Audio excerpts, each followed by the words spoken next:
todos, né? Como a Macaé disse, é uma alegria muito grande para a gente esse momento. Esse momento é um momento simbólico, né? Porque esse tipo de rede de solidariedade, de formulação, de formação, que estão se construindo cada vez mais no Brasil, é uma resposta necessária para a atual crise que a gente vive, com essa crise democrática, para essa ruptura, mais do que uma crise democrática, é uma ruptura com valores humanos fundamentais, né? É com a nossa própria humanidade, né? Quando a gente vê eleito, e a gente vai falar sobre isso, para o principal posto público no país, uma pessoa que mitifica a ditadura, que mitifica mais ainda o que há de pior na ditadura, que é um torturador com brilhante Ustra, né?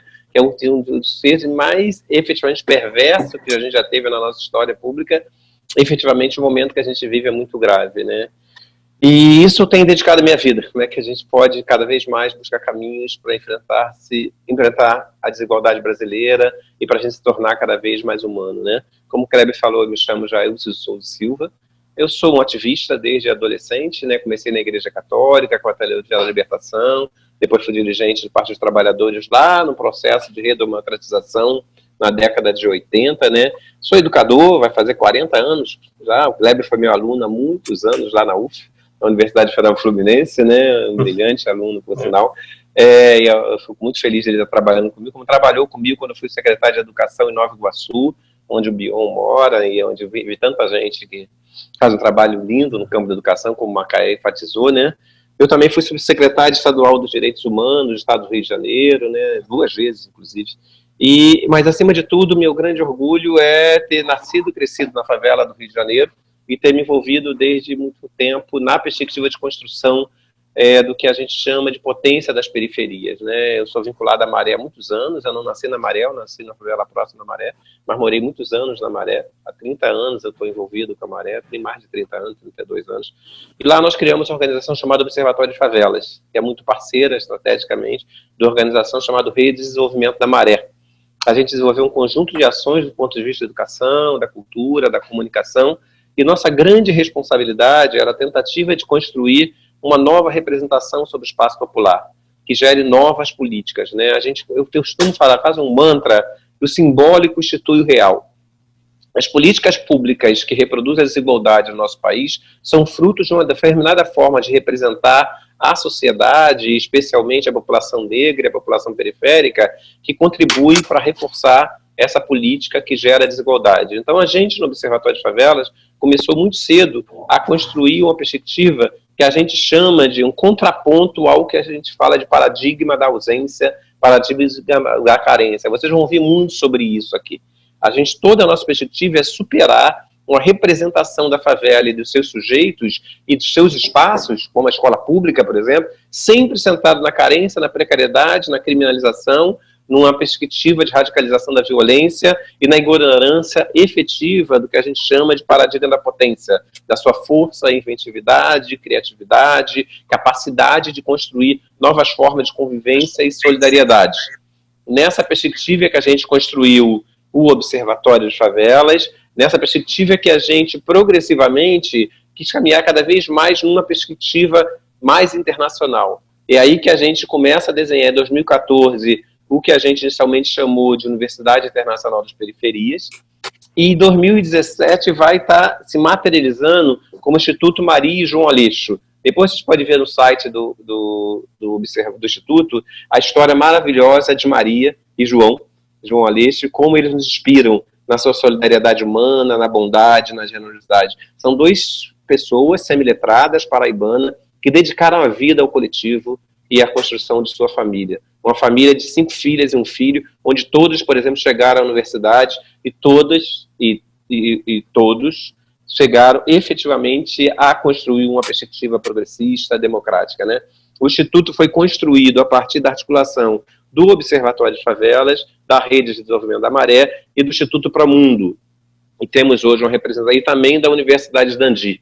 Então nós temos um conselho diretor que articula pessoas dessas 3 instituições, né? Desde a Tatiana, que agora está em Portugal, desde a Fernanda, que está na Escócia, que trabalham, já estavam na Escócia, já estavam em Portugal, tem Eliana da Rede da Maré, tem Jorge Barbosa, que é diretor ainda do Observatório, como eu, né? Então a gente tem um núcleo que pensa e busca construir novas formas de pensar a potência da periferia.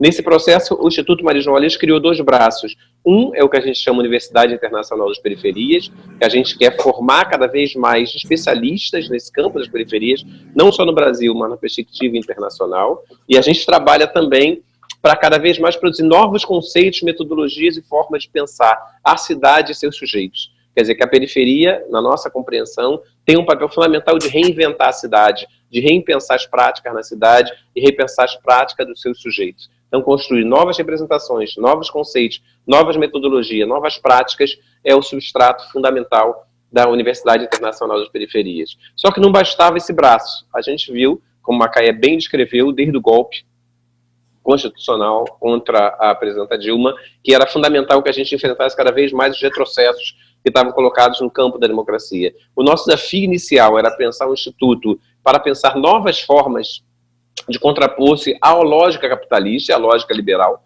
e no processo a gente recuou para pensar na defesa da democracia. Né? Para quem participou lá desde o início do processo, em 2016, o nosso desejo era muito mais ousado. O desafio é como pensar a revolução humana, a revolução pós-capitalista no Brasil. Esse é o nosso projeto, a partir das periferias e dos seus sujeitos.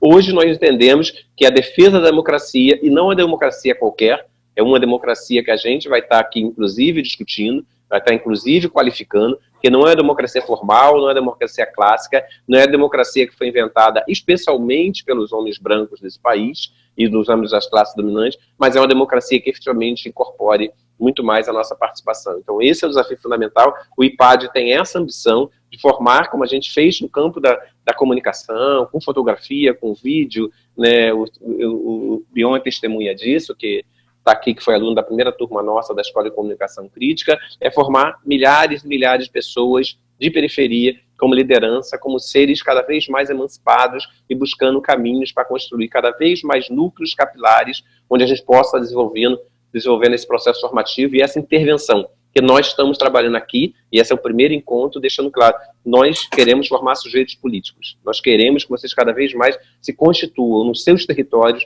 nas suas instituições, como sujeitos políticos que preguem a emancipação, que defendam a emancipação humana a partir da perspectiva racial, porque nós somos negros periféricos, e isso vai estar muito presente aqui na nossa fala. Não é casual que a gente tem o Kleber como coordenador, não é casual que nossa primeira aula simbolicamente tem aí Macaé como 2 pessoas negras, que têm orgulho disso, e que se colocam numa perspectiva da emancipação não só pessoal, mas a emancipação coletiva. Então esse é o princípio desse projeto que nós estamos aqui. O IPAD é uma realização comum, ele é nosso, ele está sendo construído numa perspectiva de uma rede muito comprometida em encontrar soluções práticas e principalmente construir uma agenda que fortaleça a democracia. Nós teremos eleições esse ano, nós temos muito interesse nela, e nós queremos cada vez mais demonstrar que há mecanismos, formas de participação que fortaleçam a democracia na nossa perspectiva. Esse vai ser o sentido do nosso encontro de hoje e dos próximos módulos que teremos. Muito grato pela presença de vocês. Legal, que apresentação, hein? Inspiração total pra gente. Essa inaugural tem como objetivo, né, apresentar os pressupostos do IPAD a partir desse conceito, né, potência das periferias e pedagogia da convivência.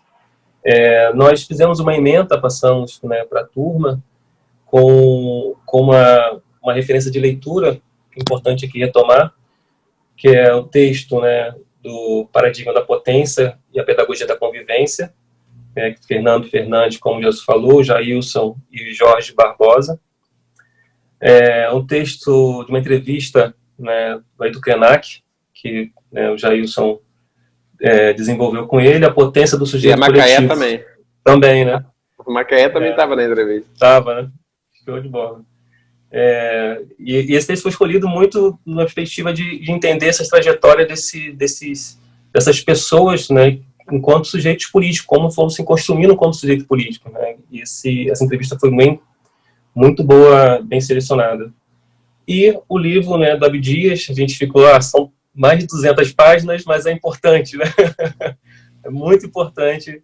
E aí a gente lembra do Ivaldo, que é um professor da UF, falava o seguinte: tem textos, tem livros que você não vai conseguir ler por conta da correria do dia, né, no momento, mas é importante você cheirar ele, ter contato. E esse livro aqui é uma referência para isso. E a gente vai ler ao longo da nossa vida, porque Abdias é para a vida, né? É para a luta aí. E lançamos três perguntas provocadoras. Mas antes de entrar elas e passar a bola para Macaé e Jailson, a gente vai aqui organizar aqui como é que vai rolar, né, esse bate-papo, essa conversa, essa aula. As perguntas vão surgindo ao longo da fala da Macaé e Jailson. Vocês vão colocar as perguntas nesse campo de bate-papo que tem, escrevendo, porque nós estamos com em torno de 80 pessoas, né, no grupo. Então, a gente fica mais aproveitar o máximo possível, né, a presença do Macaé e Jailson, a gente escolheu esse caminho. E aí a gente vai sistematizando, o Macaé vai ter 20 minutos de fala, Jailson 20 minutos de fala, e a gente vai lendo as perguntas para ir, né, tecendo essa conversa com o Macaé e Jailson. Tudo bem assim? Beleza. Bem, 3 perguntas orientadoras aqui, né, que é mais para abrir a conversa que já foi aberta, que é qual o lugar estratégico que o IPAD assume na defesa e radicalização da democracia em nosso país. A segunda, como construir uma agenda democrática que fortaleça a perspectiva da democracia nas cidades.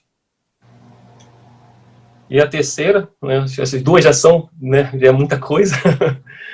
Quais bandeiras fundamentais precisamos ter para incidir nas próximas disputas eleitorais? Então, esse caminho aqui, essas perguntas, a gente abre, né, Macaé, né, fazer a sua fala, logo depois Jailson. Oi, Macaé. Jailson que vai começar agora? A ideia era eu começar, Kleber, porque eu vou fazer uma fala mais histórica. Tá bom, e depois a Macaé entra. Não, porque a gente combinou assim, né? Porque para discutir democracia no âmbito do nosso campo periférico, é fundamental discutir a desigualdade, como é que se produz a desigualdade no Brasil e como é que ela se reproduz. Então, a ideia é que a gente possa um pouco conversar sobre isso para tentar chegar à resposta dessas perguntas, né? E é isso um pouco que eu vou fazer. A Sara, quando começou, antes de começar o nosso encontro aqui, ela apresentou o livro Escravidão. Desculpa. Ela apresentou, né? Não é corona, não. Ela apresentou o livro Escravidão, do Laurentino Gomes, né? Que narra, é uma trilogia, na verdade, saiu só o primeiro, toda a história de, efetivamente, tragédia, a maior tragédia da história desse país, que foram os quase 340 anos de escravidão dos negros, né, e de muitos indígenas durante a construção disso que nós chamamos de Brasil, né? Efetivamente, então, entender as bases da nossa desigualdade significa retroagir um pouco e pensar nos 2 pilares fundamentais nos quais o Estado brasileiro se constituiu. Ele teve como primeiro papel fundamental o controle dos corpos, e principalmente o controle de corpos específicos. Controle dos corpos negros, controle dos corpos indígenas, controle dos corpos das mulheres, o controle dos corpos diferentes, do corpo que não era branco, do corpo que não era proprietário, né? Então, efetivamente, nosso Estado se constituiu através desse firme controle de todas as nossas possibilidades de se expressar. Ele nasce como Estado autoritário desde a manifestação do Estado português durante todos os séculos da colonização. O segundo papel dele fundamental foi o trabalho de reunir a riqueza da sociedade, juntar essa riqueza das mais variadas formas, através de diferentes tipos de tributos, através de diferentes tipos de formas, e distribuir para grupos sociais específicos, né? Então, desde a construção das capitanias hereditárias, desde as Seis Marias, desde a sucessiva distribuição de títulos, sucessivas ocupações de cargos no âmbito do Estado, desde subsídios e mais subsídios que foram sendo feitos, construiu-se a partir do Estado um processo sistemático de produção de uma desigualdade que premiou grupos específicos de pessoas, e, em particular, pessoas brancas identificadas com rei. Posteriormente, nós tivemos um processo de dependência que também se caracterizou por um processo absolutamente dominado por o que se chama grupos dominantes, quer dizer, o filho do rei é que dirige a independência, e com um grupo de pessoas, proprietários de terra especialmente, que mantém toda a estrutura de desigualdade e penaliza principalmente a população negra, a população indígena e os brancos pobres, né? Isso chega até ao 1888, quando nós temos o processo de abolição da escravatura, feita ainda no ano do Império, e temos a seguir a proclamação da República. E quem é que proclama a República? Em boa medida, ela é sustentada e especialmente controlada justamente pelos latifundiários, justamente pelos proprietários de terra, justamente pelos escravocratas, que terminam proclamando a República em protesto exatamente por causa da abolição. Nesse pouco mais de 130 anos da abolição, a gente tem que lembrar o que aconteceu. Os negros efetivamente sofreram uma abolição, apesar de muitas lutas abolicionistas, de muitas revoltas, e os quilombos são uma demonstração disso. O livro do Abdias foi indicado a vocês para mostrar isso. Nós temos um processo objetivo de resistência histórica, enfrentamento histórico, mas objetivamente é uma abolição em que os pretos e as pretas saem, os escravos saem sem terra, saem sem educação, saem sem emprego, sem renda, sem indenização, completamente privados de qualquer direito fundamental. Quer dizer, como diz a Macaé, nesses 132 anos, a gente avançou muito, a gente lutou muito, a gente caminhou muito, mas progressivamente continuou se estabelecendo um processo de república onde grupos específicos, homens ricos, heterossexuais, normalmente, ou pelo menos que privilegiam essa narrativa, brancos, proprietários, que definem todo o nosso processo de constitucionalidade, todo o processo de ações. Então, nós tivemos espasmos de democracia nesses últimos pouco mais de 100 anos, mas efetivamente nós temos uma república completamente comprometida com a perspectiva de reprodução da desigualdade. E como se reproduz, então, a desigualdade?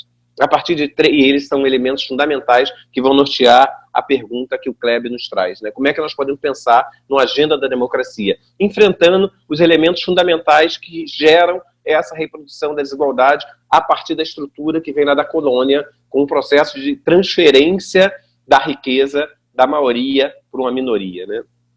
Nós temos primeiro um processo que é o patriarcado, o machismo. O machismo é um elemento fundamental para constituir mecanismo que gera um processo de violência contra a mulher. O feminicídio é só uma das suas expressões. A diferença de renda entre as mulheres e os homens é outras expressões, e principalmente em relação à mulher negra, a mulher preta, a mulher parda. Então nós temos o machismo como instrumento que coesiona uma determinada visão de família, coesiona uma determinada manifestação de sexualidade, que manifesta uma determinada perspectiva de funcionalidades no âmbito do sistema econômico, transferindo à mulher determinadas responsabilidades que não são executivas, que não são gerências, que não são no âmbito do poder. Então a mulher luta há décadas, e tem lutado cada vez mais, para afirmar o seu direito a ter poder e a ter condições de tratamento pelo menos iguais às recebidas pelos homens, né? Esse elemento estrutura a desigualdade. Ele não é uma parte, simplesmente. Ele não está à parte e é um efeito colateral da desigualdade. Ele é o elemento estruturante. O segundo elemento estruturante é o racismo institucional. Nós temos sistematicamente, desde a época da colonização, passando pela essa velha república, por essa pretensa nova república, um processo sistemático, ordenado de apartamento, afastamento dos negros, e quando eu falo negros, falando da soma dos pretos e dos pardos, dos espaços de poder, dos espaços de decisão, das possibilidades de ampliar os seus capitais. Quando eu falo capitais, eu estou falando em capital econômico, capital político, capital social, capital cultural, capital educacional, capital simbólico e assim sucessivamente. Então, nós tivemos um processo de 1930 a 1970, a década de 70, que foi de uma explosão de desenvolvimento institucional brasileiro. O Brasil foi o país que mais cresceu em termos industriais durante esse período. É um fato extraordinário. Ao mesmo tempo, nós tivemos, até agora, nós temos, por exemplo, 9% da população analfabeta. Até 1988, os analfabetos não podiam votar. Então, nós tivemos a construção de um processo industrial, um processo de desenvolvimento econômico, onde a imensa maioria da população estava privada de participar politicamente, fosse de que forma fosse.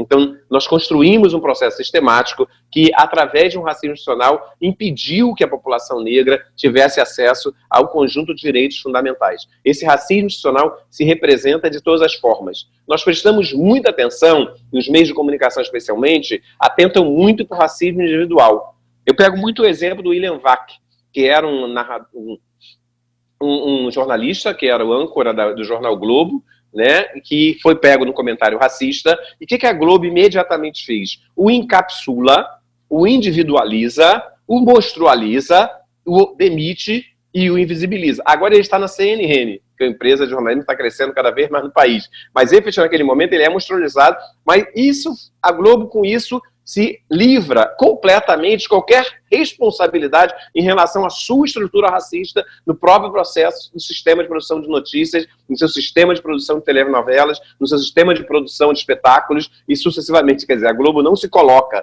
Então, e a punição individual, que é necessária, que é fundamental, oblitera, obscurece, secundariza a necessidade de enfrentamento ao racismo institucional, que é estruturante da nossa sociedade. Então, nós temos o machismo, nós temos o racismo institucional e tem o que eu chamo de patrimonialismo institucional. Essa é uma das coisas mais perversas que nós temos na nossa estrutura de desigualdade e das menos percebidas, que a gente a naturaliza.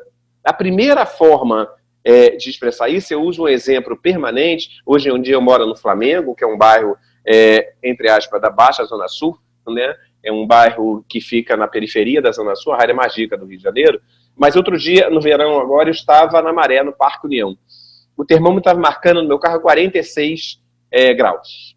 Quando eu cheguei no Flamengo, que fica a menos de 20 quilômetros daqui, ele estava marcando 37 graus. O nome disso é racismo ambiental. Por que ele existe? Porque nós temos um processo de alocação de equipamentos e serviços na cidade que privilegia, obviamente, as populações mais ricas. Seja em termos de equipamentos culturais, seja meios de transporte, sejam hospitais, sejam serviços mais variados, escolas mesmo, historicamente as áreas mais ricas foram privilegiadas. Essa alocação de equipamentos e serviços é que faz que nós tenhamos uma estrutura, no Rio de Janeiro especialmente, mas BH não é diferente, absolutamente perversa em relação, por exemplo, ao sistema de transporte. Que nós temos uma dificuldade imensa de acessar e ter equipamentos de qualidade de cultura e de educação nos espaços das periferias, especialmente nas favelas. Isso é o primeiro fator de transferência de riqueza. Eu estou falando de um metrô aqui no Rio de Janeiro que gastou-se 10 bilhões de reais e tem como base da seu atendimento a população da Barra da Tijuca. São 200 mil moradores por dia, enquanto os metrôs que vão para os trens que vão para as periferias, para a Baixada especialmente, está caindo aos pedaços. Então, nós temos uma alocação de equipamento de serviço sistemática, regular, que fortalece, e isso tem que estar na nossa agenda. Essa alocação de equipamento de serviço é um elemento fundamental da nossa agenda. O segundo elemento fundamental da nossa agenda é a reforma tributária. Qual o problema fundamental que nós tivemos no campo da agenda política nacional? Eu acabei de falar aqui, todo mundo sabe, que nossas classes dominantes são ricas, são brancas, são masculinas e heteronormativas. O problema é que nossa oposição, historicamente, sempre foi isso. A nossa oposição sempre foi, pelo menos, de classe média, branca, masculina e heteronormativa. Então, pautas fundamentais da gente na periferia, a agenda, por exemplo, do genocídio contra a população negra, principalmente a população jovem negra, nunca entrou na pauta dos grupos tradicionalmente progressistas. A mesma coisa em relação ao encarceramento, a mesma coisa em relação à descriminalização das drogas, a mesma coisa em relação ao saneamento, a mesma coisa em relação à política habitacional, a mesma coisa em relação à reforma tributária. Nós sabemos que 70% dos impostos do país são indiretos e são pagos principalmente aos trabalhadores. A população rica não paga impostos. Lanche e helicóptero nesse país não paga IPVA. Então nós temos uma estrutura tributária perversa que continua sendo mantida independente dos governos que a gente tenha. E os governos progressistas não enfrentaram. Outro elemento fundamental do patrimonialismo institucional, esse processo sistemático de transferência da riqueza da maioria, que vem lá da colônia para a minoria.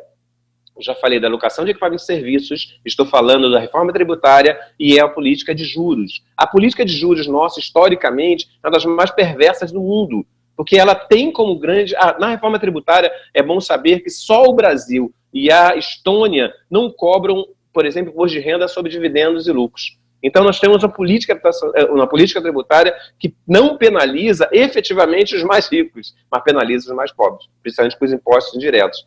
A política de juros é a mesma coisa. Nós tivemos, historicamente, chegamos a 25% de taxa Selic. O que significa essa taxa? Significa que é o pagamento que o governo faz para efetivamente retirar dinheiro do mercado, quer dizer, para pegar seus empréstimos. Em nome de combate à inflação, o Brasil sistematicamente tem pago quase 500 bilhões de reais por ano aos rentistas, principalmente aos grandes bancos, principalmente ao grande capital. Então nós temos uma política histórica de juros, agora, por causa da recessão, obviamente teria que ter juros negativos, a gente ainda está com 3,5, 4, não tinha como não ser diferente, mas efetivamente nós construímos uma dívida interna monstruosa por causa de uma política sistemática em nome do pretenso combate à inflação. Porque os Estados Unidos, o Japão, a Europa também querem combater a inflação, mas não tinham uma política de juros como essa, principalmente no quadro de recessão econômica que a gente tem enfrentado desde 2014, 2015, especialmente, né? Então, nós temos, então, outro elemento fundamental, que é a política de crédito. Então, nós temos os ganhadores, né, mesmo o governo Lula, o governo Dilma, que elegeram ganhadores do capitalismo nacional, seja Ambev, seja JBS, seja tantas outras empresas, mas não tivemos a política massiva, ampliada, para financiamento dos microempreendedores, dos empreendedores, dos empresários negros e negras, dos empresários das favelas e periferias. Poderia se alocar bilhões, como se fez com o JBS, com o Ambev, para que efetivamente se garantisse a política de crédito para essa população, e isso nunca foi feito pelos bancos públicos, muito menos pelos bancos privados. Nós temos, ao mesmo tempo também, uma das coisas mais perversas é o que eu chamo de ideologia meritocrática. Nós temos um sistema, um processo, onde os ricos, brancos, de classe média, porque tem mais capital cultural, tem mais capital econômico, tem mais capital social, terminam ocupando os principais postos em todos os níveis do Estado, seja no Poder Executivo, no Poder Judiciário e no Poder Legislativo, os principais cargos são ocupados por uma população branca, oriunda da classe média alta e dos ricos, e especialmente masculina. Então nós temos, por exemplo, um juiz como Moro, que é um cara que vem da classe média alta, conservadora, estudou na escola privada, que preparava para o vestibular, que faz a universidade sem precisar trabalhar, que tem acesso à língua, que tem acesso a um conjunto de recursos, a viagens, a livros e tudo mais, termina a universidade, fica fazendo anos, 3, 4 anos, fazendo bons cursos, cursos de excelência, que prepara para um concurso de juiz, sem precisar trabalhar, e esse concurso de juiz tem uma banca que é a cara dele, da bolha social dele. Muitas vezes brancos, ricos, de classe média, formados na mesma universidade e no mesmo, que circula no mesmo mundo social. E são esses juízes, procuradores, brancos, ricos, que estão encarcerando 700 mil pessoas negras de periferias e favela. Eu costumo falar que não deve ter negro corrupto nesse país, né? Porque na Lava Jato não tinha um negro.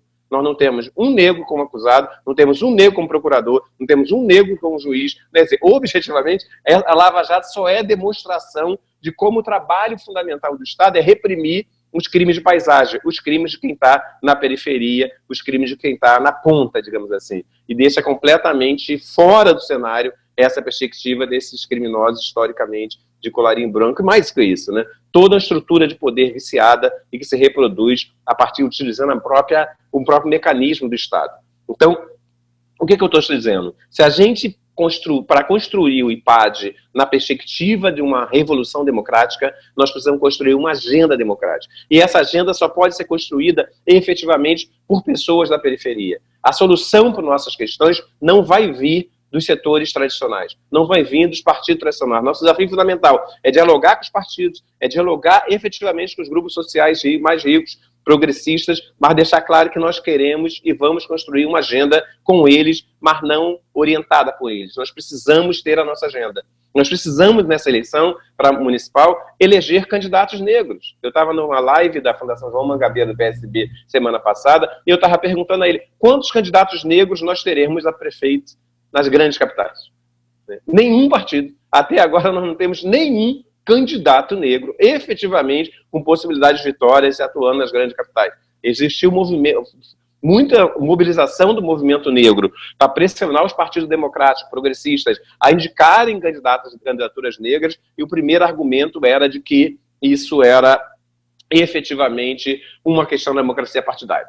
Se o partido definisse, e obviamente, como nós temos que saber quem controla os partidos, e tradicionalmente não são pessoas que têm uma agenda negra como referência, nós terminamos muitas vezes tendo esse limite. Agora mesmo em Salvador, teve um processo grande de mobilização da Vilma, que era uma candidatura negra, vinculada aos movimentos sociais, vinculada a toda a perspectiva do movimento negro, e o governo do PT, os dirigentes do PT do âmbito estadual preferem fazer a disputa através de uma candidatura que é negra, mas uma major, quer dizer, é uma policial e é comprometido com o discurso da militarização da política. Quer dizer, se faz uma escolha no momento de forte mobilização, uma candidatura com forte histórico progressista, de envolvimento, inclusive com a militância não só negra, mas partidária, e se escolhe outro tipo de candidatura, porque se teme que a agenda negra, periférica, favelada, coloque em questão a forma como se organiza tradicionalmente o poder dentro das estruturas partidárias brasileiras e na sociedade brasileira. Então, nós somos uma organização, já entrando um pouco nessas questões apresentadas, nós somos uma organização que tem como referência fundamental a questão racial, tem referência fundamental na questão territorial, referência fundamental na questão de gênero, e é a partir dessa agenda, sem nenhuma confusão entre a dimensão identitária e a dimensão universal, que é um equívoco, essa falsa contraposição, que a questão identitária impede que a gente aborde a questão universal. Na verdade, quando a gente está falando questão identitária negra, questão identitária feminina, questão identitária LGBT, questão identitária dos moradores de favelas e periferia, nós estamos falando da grande maioria da população. Então, é a partir dessas referências fundamentais que a gente quer construir essa perspectiva de intervenção. Então, o IPAD nasce e a gente tem a perspectiva de, no segundo semestre, em 7 capitais, pelo menos, né, do Brasil, é uma rede cada vez maior, formulando novos caminhos para pensar a cidade, para pensar a ação dos sujeitos, para pensar a mobilidade, e a mobilidade para a gente é muito mais que mobilidade física, é uma mobilidade plena, para pensar a discussão fundamental da convivência como elemento agregador e aglutinador de políticas, de sociabilidade de ações, e principalmente partindo da nossa potência, da nossa capacidade de invenção e criatividade. É esse caminho que a gente tem como referência para construir nossos passos nesse ano e nos anos que virão. Então eu começo assim, é só para levantar a bola, e eu espero que a gente possa conversar bastante sobre esses nossos desafios fundamentais. Maravilha. Jailson, o Jonas perguntou aqui, você poderia repetir os 3 papéis citados no início que foram referentes à formação do Estado? Os dois elementos que estruturam o Estado é o controle dos corpos. Quer dizer, o Estado brasileiro, historicamente, trabalhou muito no controle dos corpos, fosse na repressão aos corpos negros, aos corpos indígenas, aos corpos femininos, e no processo de alocação, reunião das riquezas, através de controle das terras, controle dos impostos, e alocação desses recursos para a maioria da população. Essa estrutura produziu a desigualdade historicamente, favorecendo os grupos brancos. Por exemplo, os imigrantes que chegaram, principalmente europeus, eles tiveram acesso à terra que o negro não tinha, tiveram doações de terra que o negro não tinha. Então, teve todo um processo de transferência da riqueza da sociedade nacional pelo Estado para os grupos privilegiados.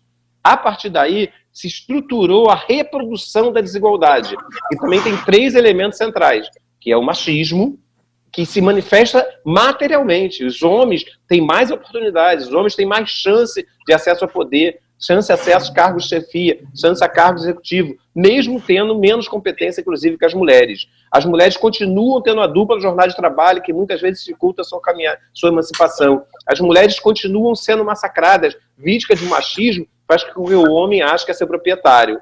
O segundo elemento é o racismo institucional, não é só o racismo individual, que é perverso, que é o horror, mas são as formas estruturais que reproduzem as condições de dominação e faz que os brancos tenham privilégios, tanto no espaço do Estado, como no acesso a recursos do Estado, como no acesso à alocação de equipamentos e serviços, e assim sucessivamente. E temos o que eu chamo de patrimonialismo institucional, que são esses componentes, porque o patrimonialismo tradicional se organizava a partir de 3 elementos, que o Bolsonaro expressa bem, que é o nepotismo, quer dizer, você utilizar a família e utilizar lá no Estado, é o fisiologismo e o clientelismo. Isso aí foi colocado muito em questão pelas teorias modernizantes. Mas o que nós temos hoje é um patrimonialismo muito mais sofisticado. Esse patrimonialismo se estrutura a partir disso, da alocação de equipamentos e serviços nas áreas ricas, do processo aparentemente meritocrático de entrada no serviço público, de política tributária, de política de juros, que faz com que a gente tenha política de crédito, que a gente termina não tendo acesso efetivo a um conjunto de direitos. Então, são os 5 elementos que estruturam a sistemática transferência de riqueza para essa população mais rica. Esses são os pontos que a gente tem que bater para construir a nova agenda pela democracia. Maravilha, Jailson. Passar para Macaé, e para além das questões, das provocações do Jailson, também um recorte por que, né, focar nos jovens. Né? Então, a gente abriu esse curso com esse recorte. Né? O que significa isso? Alô? Tá ouvindo? Oi? Essa é para mim ou para Macaé? É para Macaé, ela jogando a bola para ela já, para ela Tá, ok. Tá apresentar e puxando Tá esse bom. elemento. Tá ótimo. Ok. Bom, eu acho que o Jailson, acho que ele fez aí uma recuperação super bacana, né? E acho que se a gente pegar nesses 3 pontos que ele elenca aí, de combate ao racismo institucional, superação do machismo e do patrimonialismo institucional, eu queria pegar dessas 3 questões para dizer assim, que a gente tivesse que elencar, né? Quando vocês falam assim, quais são as nossas bandeiras? Quais as bandeiras na construção dessa democracia no Brasil hoje? Eu fico pensando que uma imagem que diz bem sobre isso, né, é se a gente pensar mulheres negras. Tem até uma hashtag aí que a gente tem trabalhado muito com ela, que é Mulheres Negras Decidem, para pensar esse processo eleitoral, né? Desde a última eleição, a gente vem trabalhando essa tese, porque mulheres negras são 27% da população brasileira. Então, quando a gente faz esse recorte, a gente sabe que nenhum outro recorte, né, vai tão emblematicamente mostrar, do ponto de vista quantitativo, esse poder, quando a gente está dizendo do poder no voto. Mas eu queria pensar mulheres negras, né, não só do ponto de vista do percentual da população, mas o que significa hoje pensar uma agenda de política pública, de pensar a democracia a partir de uma perspectiva das mulheres negras. No final do ano passado, a Folha de São Paulo publicou uma matéria que era assim: mulheres negras movimentaram em 2018 704 bilhões.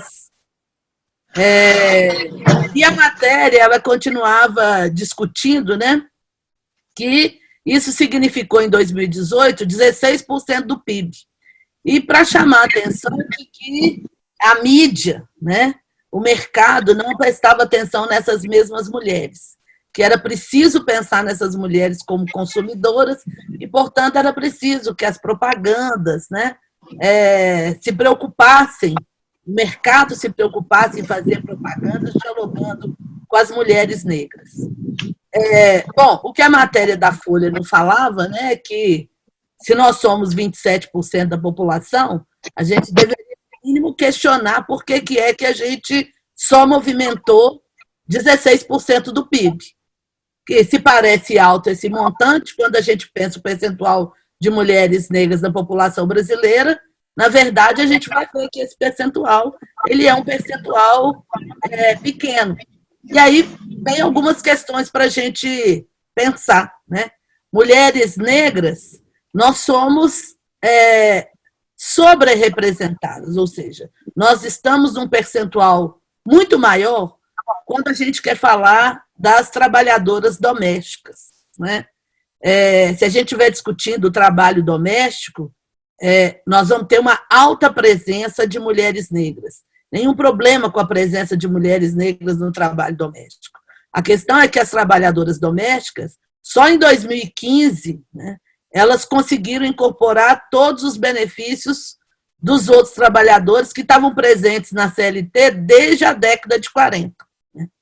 É bom a gente lembrar disso. Eu acompanhei muito como militante do movimento negro a luta, né, do sindicato, da Associação Nacional das Trabalhadoras Domésticas, e no momento da homologação, da votação dessa lei no Congresso Nacional e da homologação pela presidenta Dilma, foi assim, uma consternação no país, né?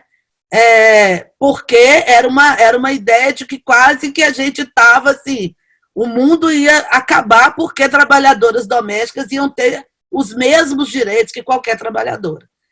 A gente está vendo isso se repetir nesse momento porque eu estou vendo aí muitos municípios, né, que estão colocando que o trabalho doméstico é um trabalho que não garante às pessoas o isolamento social. Então, eu quero pensar, que a gente pense sobre isso, para dizer o seguinte: as mulheres negras, elas são as mais afetadas pela taxa de desemprego, elas são as mais afetadas pelo índice de informalidade e são as que têm o menor nível de rendimento. Na verdade, mulheres negras têm a metade da renda média dos homens brancos. São as mulheres negras que são preteridas, né, em cargos de maior remuneração, de maior poder nas empresas e nas instituições. São mulheres negras as maiores vítimas de violência obstétrica. São as mulheres negras a maioria das vítimas de feminicídio. Nos últimos anos, a gente tem acompanhado, né, um decréscimo nos indicadores de violência contra a mulher e feminicídio, quando a gente fala de mulheres brancas, e a gente vê um aumento, né, desses indicadores quando a gente está falando de mulheres negras. Na política, e aí quando a gente está falando de política, eu estou falando nos cargos eletivos, mas eu também estou falando daqueles cargos dentro das estruturas de poder dos estados, que são cargos de livre nomeação daquelas pessoas que foram eleitas, né, de livre nomeação dos prefeitos, dos governadores, né, do presidente da República. Também a gente tem uma subrepresentação absurda de mulheres negras, né, de mulheres negras e de homens negros. Na última eleição, dos 513 deputados, apenas 122 se declararam negros, sendo que desses 122, 20 se declararam pretos e 102 pardos, né? No Senado, de uma bancada de 80 senadores, 16 senadores se declaram negros, sendo 3 pretos e 13 pardos. Eu queria chamar a atenção que tanto o presidente da Câmara, Rodrigo Maia, como do Senado, Davi Alcolumbre, se declaram pardos. Tá? Entre as mulheres, a representatividade ela é ainda menor, né? Na Câmara, as que se declaram pretas ou pardas são apenas 2,5%, são 13, né? Sendo que 10 se autodeclaram pardas e 3 pretas. E no Senado, 1,2%, com somente uma senadora, que é a Elisiane Gama, do Cidadania lá do Maranhão, que se declara parda. Gente, esses dados são dados tirados lá do TSE, do Tribunal Superior Eleitoral, nas eleições de 2018, e são autodeclaração dos candidatos.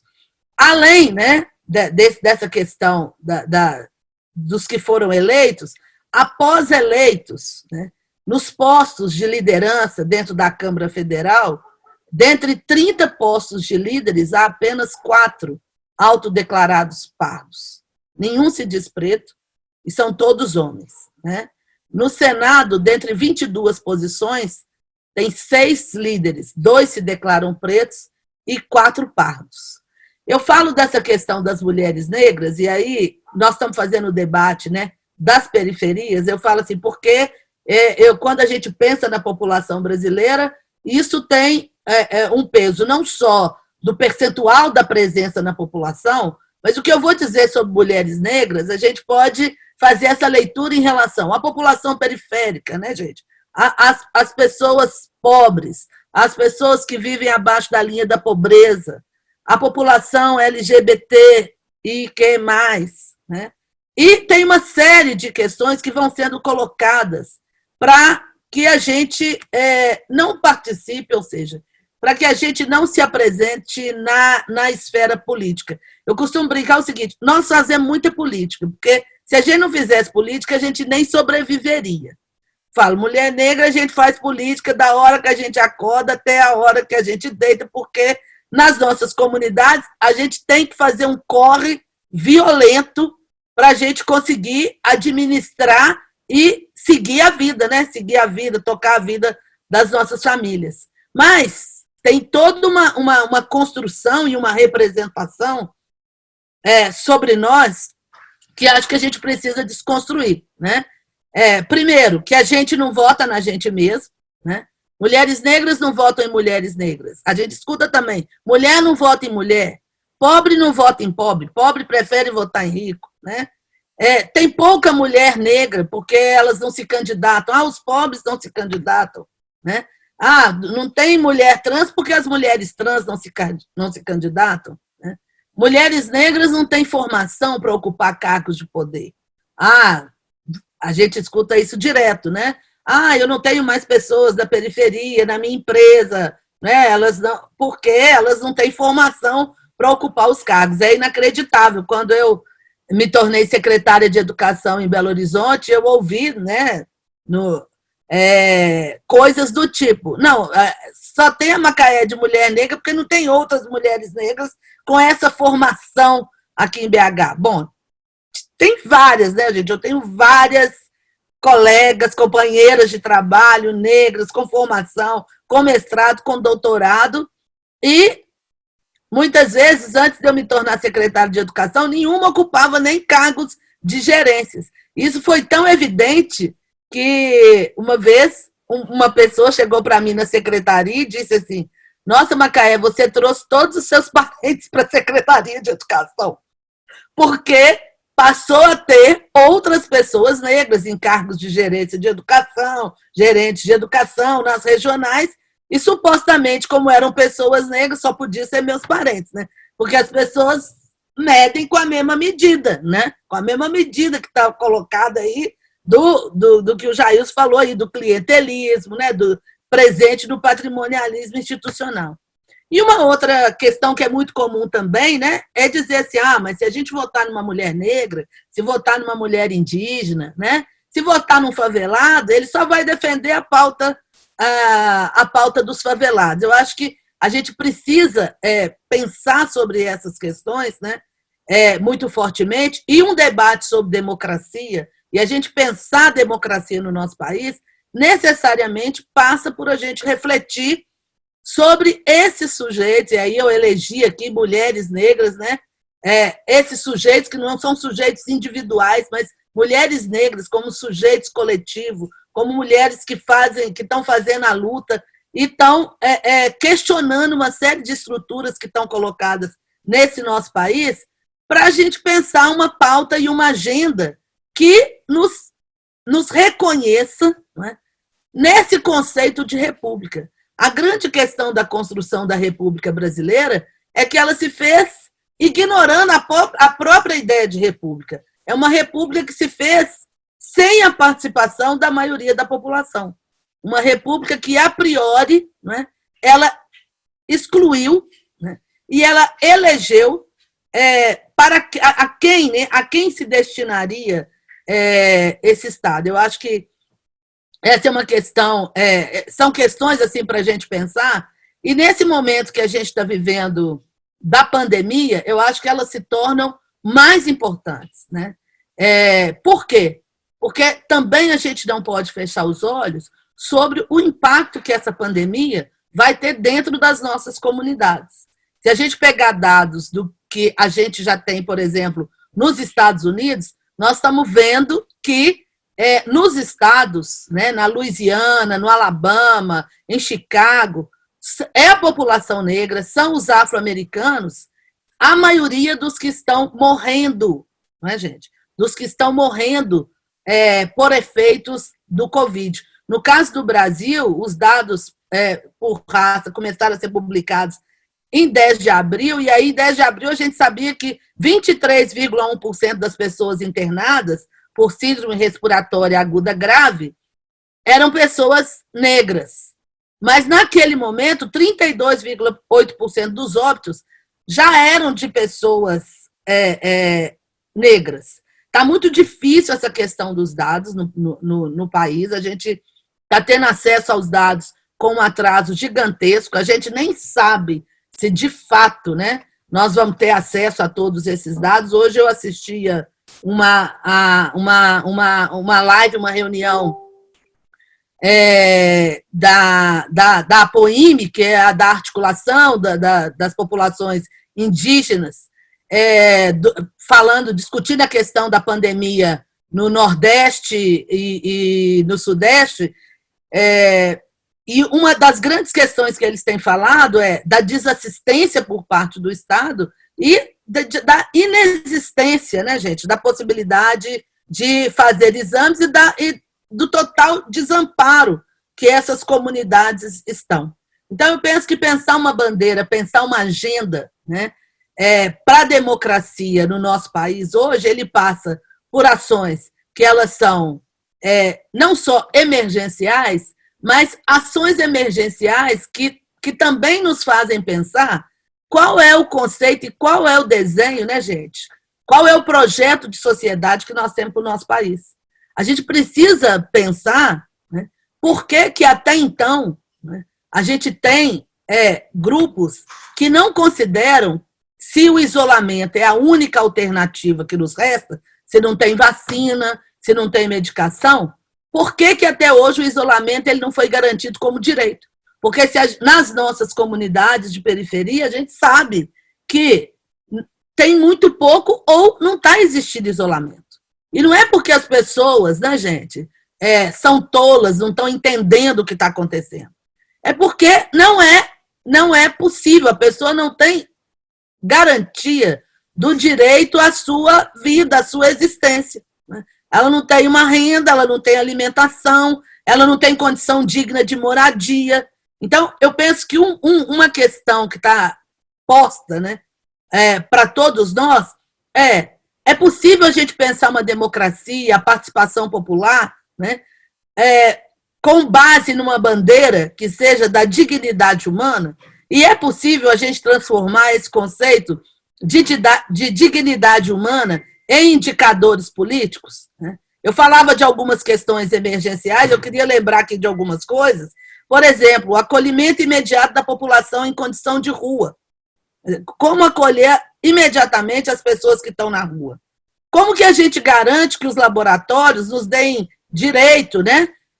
Primeiro, de ter acesso a eles para a realização do teste. Eu não sei como é que está no Rio de Janeiro, mas aqui em Minas Gerais, e mesmo em Belo Horizonte, que a gente tem uma ação bastante, vamos dizer, em relação ao resto do país, bastante, a gente pode dizer, destacável da Prefeitura de Belo Horizonte, mas é muito difícil a gente saber quais são os laboratórios públicos, privados, que estão credenciados para realizar teste de contaminação da doença, ter garantia de realização dos testes, saber quem é que teve confirmação ou não, garantir assistência hospitalar. Eu quero falar muito, eu sou educadora, acho que a grande questão hoje de vários professores, a gente tem conversado muito e discutido nós temos no Brasil hoje 48 milhões de crianças e adolescentes sem escolas, né? E eu vi aí no chat alguém comentando da cara de pau, só posso chamar assim, né, gente? Da cara dura do Ministério da Educação de não adiar o Enem e ainda ter coragem de fazer uma propaganda, como a que ele colocou no ar, dizendo assim, força aí, gente, força aí, diante de qualquer maneira, estude onde der para você estudar.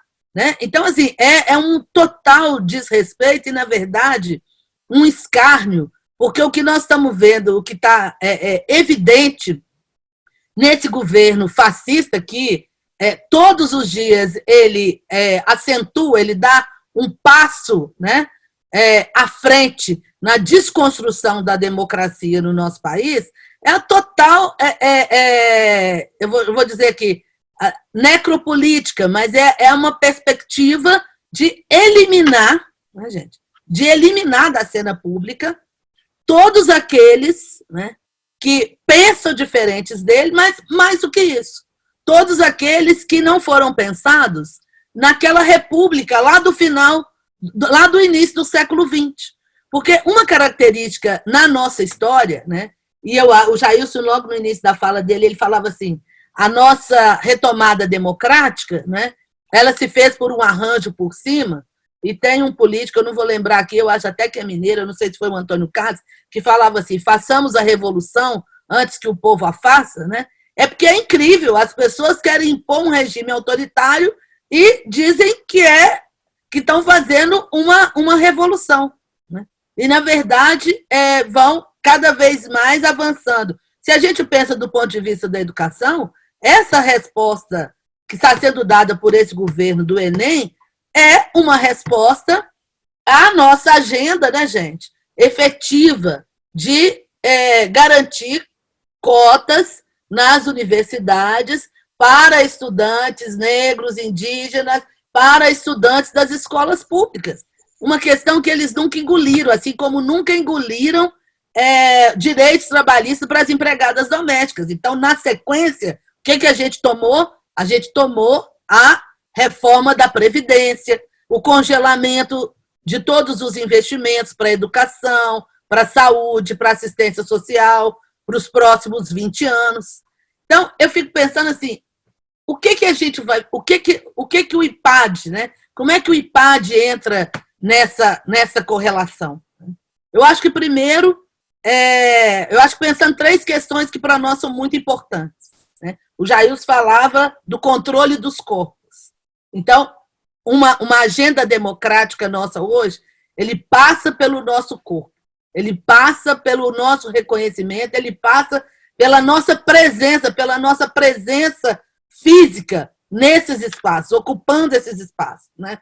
Passa pela política, porque nós temos que disputar não só a associação de moradores, né, gente? Não só os DAs, os DCS, não só as organizações não governamentais, mas nós temos que disputar a política institucional. Se não é, gente? Que nós vamos fazer valer essa política institucional. Olha o que nós estamos passando nesse momento. Né? Quer dizer, a pandemia impõe um risco grande e a gente só vai saber, com certeza, em junho, de nós temos que adiar as eleições desse ano. Né?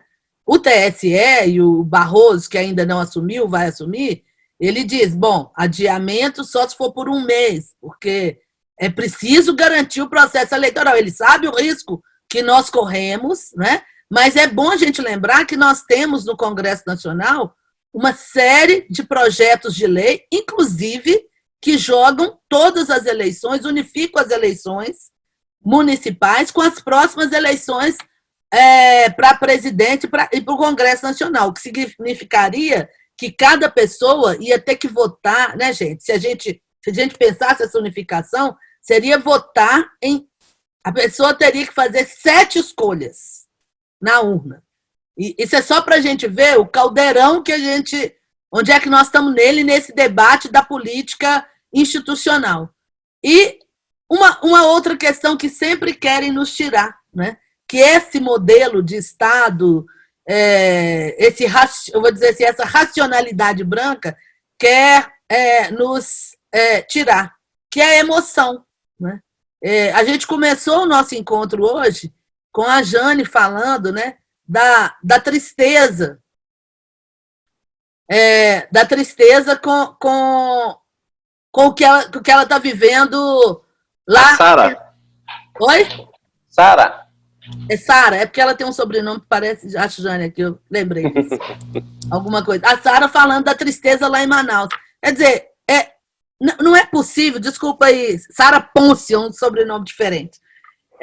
Não é possível a gente fazer política, né, gente, nos desvestindo da emoção. Uma das coisas que me marcaram muito, eu acho que até conto isso no livro, que vai sair, né, Jailson, que eu estou fazendo com o Jailson. Jailson está fazendo uma biografia, contando um pouco a minha história, né? Já está pronta, Macaé, só falta lançar. Quando eu fui chamada para ser secretária de Educação em Belo Horizonte, eles me pediram uma foto, que eu tinha que publicar uma foto. E eu mandei várias. E fui bombada pela comunicação da prefeitura. Nenhuma serviu. Aí eu falei, mas por que não serve? Aí eles falaram, não, porque não existe essa coisa de secretário rindo.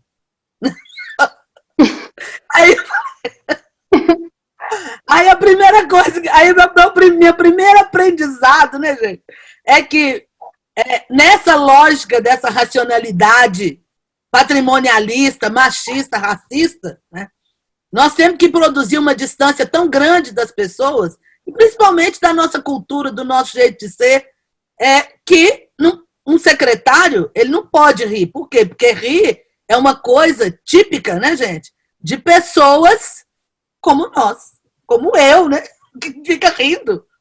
Ou seja, a alegria, o axé, a força, a mística, isso não pode estar presente na política? Né?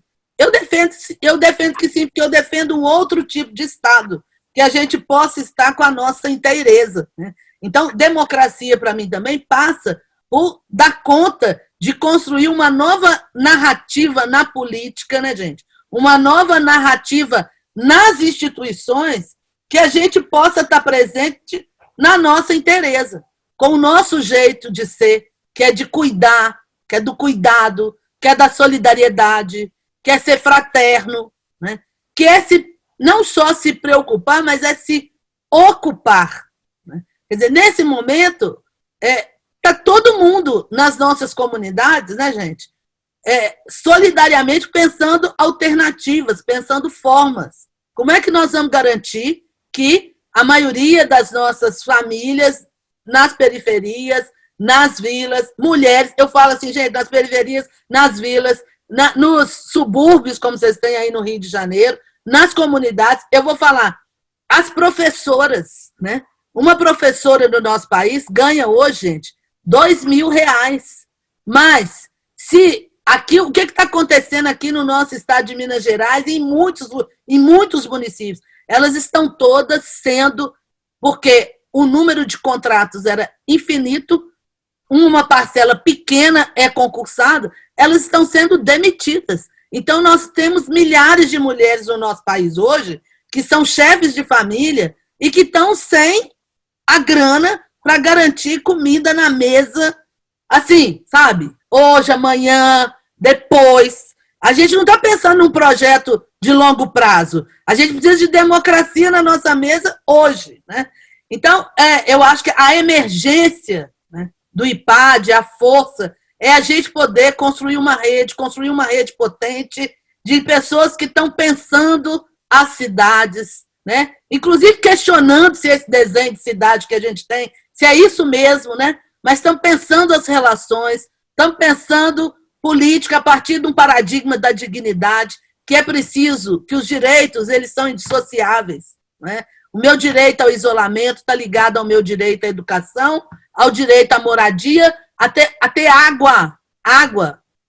Quantas comunidades não têm água? E a gente fala, faz isolamento, tem que lavar a mão, mas a gente não tem água, né?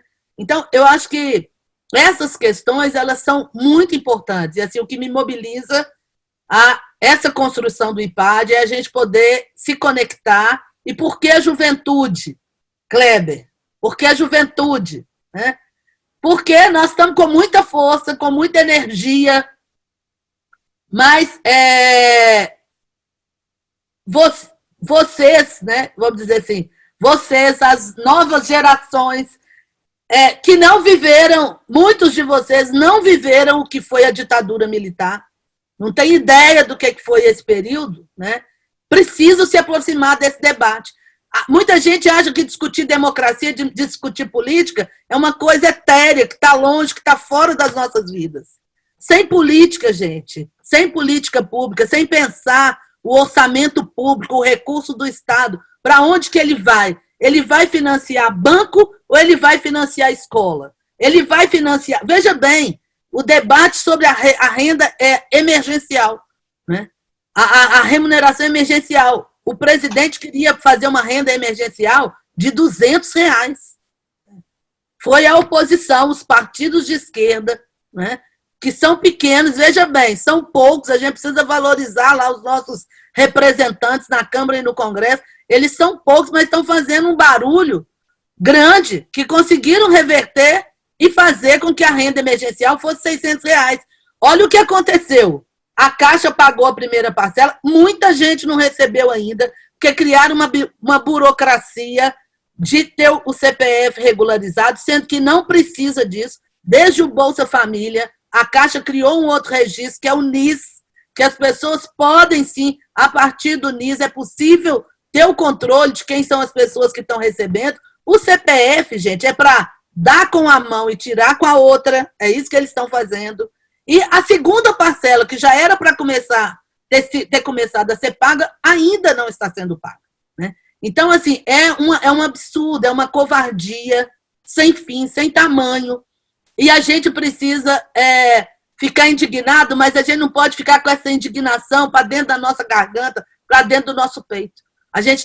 Nós temos que nos aliar, né? E temos que falar, temos que fazer, temos que ser solidário, enfim, construir junto alternativas para superar essas forças autoritárias fundamentalistas. Lembrar que a gente conquistou, nós lutamos muito pela abolição da escravatura e nós lutamos muito pelo fim da ditadura, da ditadura no Brasil. Se houve um acordo por cima, é porque tinha muita pressão. É porque houve muita pressão. Para quem está lendo A Escravidão, né, vale a pena ler um livro que chama Flores, Votos e Balas, que é da Ângela Alonso, que vai contar a história do movimento abolicionista, né, gente? Da luta abolicionista. Muitos dos nossos, a ideia de aquilombar não é uma ideia de hoje, o livro do Abdias não foi à toa que foi indicado, né? É porque muitas pessoas se articularam, muitos negros fugiram, queimaram. Quando o Djonga fala fogo nos racistas, também não é novo do Djonga, não, é porque a gente pôs muito fogo em Casa Grande, né? E a gente precisa ter força, a gente precisa ter essa força, essa memória nossa, ela é ancestral, de guerreiro, de luta, para a gente tacar fogo nos racistas, para a gente tomar o poder, para a gente não só candidatar, mas a gente está atento, porque esse povo está achando que nós estamos de isolamento, nós estamos de brincadeira, fica fazendo gracinha lá naquela esplanada dos ministérios. E nós não estamos para brincadeira, não. Ô, Kleber, pode me parar, eu sei que você está aí desesperado, e eu já estou discursando politicamente aqui, mas não, eu tô curtindo. Eu queria muito incendiar essa turma do IPAD aqui, gente, para a gente ter energia, força para a luta. É isso aí. Maravilha. Eu estou energizado, né? O dia foi bem cansativo, assim, a gente fica um pouco amuado, e a sua fala do Jailson nos dá um levante, cara. Acho que é isso, assim. É um sorriso, uma felicidade muito grande de escutar vocês e poder entender aí a nossa ancestralidade de luta, né? A galera mandou várias perguntas aqui. Eu estou tentando fazer uma sistematização de temas, né? E para a gente ir dialogando. A Andressa fez uma pergunta. Estou lendo aqui, eu estou entendendo que também é um comentário, né? Me parece. A política ainda atua numa lógica de carisma, como os movimentos, principalmente feminino e negro, se colocam nessa perspectiva, quando a nossa narrativa ainda é vista de uma forma polarizada, ou vitimista ou agressiva. Noto uma dificuldade enorme em construir espaços. E aí tem um conjunto de perguntas que colocam muito essa questão do momento histórico do coronavírus. Então, eu vou tentar condensar essas perguntas, né? O Anderson, e aí, em relação ao coronavírus, né? Qual saída mais emergente para lidar com a desigualdade social em tempo de coronavírus? A Laila fala o seguinte, pergunta o seguinte: gostaria de saber quais estratégias podemos utilizar para efetivar a democracia que engloba todos os grupos minoritários e pessoas negras, no discurso de Estado mínimo e também na desculpa que não existem recursos, em que em cenário de crises, cortes nas políticas sociais são necessários. Quais as estratégias de resistência nesse momento? E pensando também no pós-vírus, né? O Anderson Gonçalves fala o seguinte, pergunta o seguinte: como a política pública pode desenfrear o aumento da população de rua? Se levantou isso no contexto dos sujeitos que estão, né, mais expostos a esse contexto de isolamento social e os efeitos dessa política. E o René: como gerar mobilização e engajamento a fim de ação efetiva em contexto de isolamento social? Vou puxar só mais uma só, tá bom? Que é da Fatinha também, que fala também nesse momento do coronavírus. Lideranças do Alemão, Cidade de Deus, Maré, Rocinha e Santa Marta e pesquisadores da UFRJ, PUC Rio e UERJ, em diálogo com a Fiocruz, desenvolveram um plano de ações para enfrentamento do Covid-19, com foco nas especificidades das favelas do Rio. Já é um assunto bom, já é um bom sinal esse plano que já ter sido pensado por pessoas de dentro e especialistas no assunto. Mas como se garante a execução de um planejamento como esse? Em conjunto, então, conjunto de coronavírus, né, nesse contexto crítico no Brasil, e a questão aqui da Andressa que ela traz em relação, né, a política ainda atua numa lógica de carisma, né? Como os movimentos, principalmente feminino e negro, lidam com nesse contexto, já que são vistos como, muitas vezes, como, né, uma forma polarizada, vitimista ou agressiva, né? E a dificuldade de construir espaço de diálogo a partir desses sujeitos, essas mulheres. O que você está propondo, Kleber? Então, que a gente dialogue um pouquinho. Que você dialogue um pouco com essas perguntas, né? E a gente vai avançando. Eu acho que as perguntas em geral estão voltadas para a conjuntura imediata que a gente vive, né? Em torno de questão de enfrentamento da atual política, né?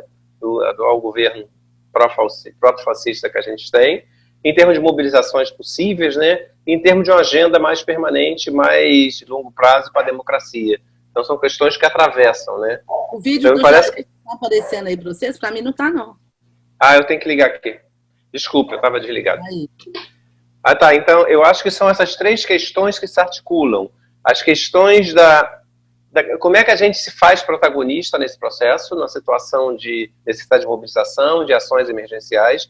Como é que a gente pensa nas nossas estratégias que permitam superar o atual estado de coisas, no sentido de um governo proto-fascista, e, ao mesmo tempo, como é que a gente pensa uma democracia substantiva, radicalizada, nos termos que a Macaé traz, que eu trago, superação do machismo, do racismo institucional, da desigualdade estrutural expressa no patrimonialismo institucional também, e todos os outros, né? Me parece que a primeira coisa que a gente tem que entender a gente muitas vezes tem muita ansiedade, essa é uma questão, a gente quer trabalhar com a juventude, e a gente sabe que tem um processo de demandas urgentes que tem que lidar. O Brasil é uma democracia relativamente jovem, quer dizer, na verdade, se a gente considerar que não temos nem 200 anos de república, que nós, boa parte disso, vivemos sob ditadura, que vivemos uma estrutura perversa e desigual, nós temos muito caminho pela frente. Então, a primeira coisa é reconhecer de que nós não veremos, certamente, em Macaé, a democracia que a gente quer. E talvez, provavelmente, vocês também não. Quer dizer, é um longo passo, criar instituições mais sólidas, republicanas de fatos, que coloquem em questão as formas como se reproduz a desigualdade, é um longo caminho.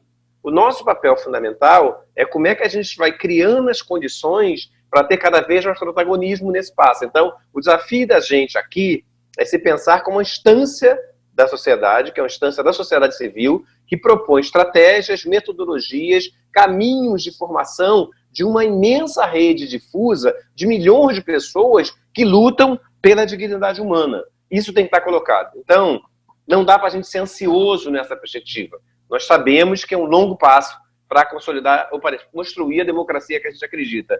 Por isso que o passo caminha pela juventude, pela criação de novas metodologias, novas narrativas, novas linguagens, novas formas de enfrentamento das questões que a gente vive. Essa é a primeira coisa. Então, nesse sentido, há um caminho fundamental agora, que é derrotar o fascismo. O caminho que Bolsonaro tem seguido, e seus seguidores, é cada vez mais da ruptura institucional.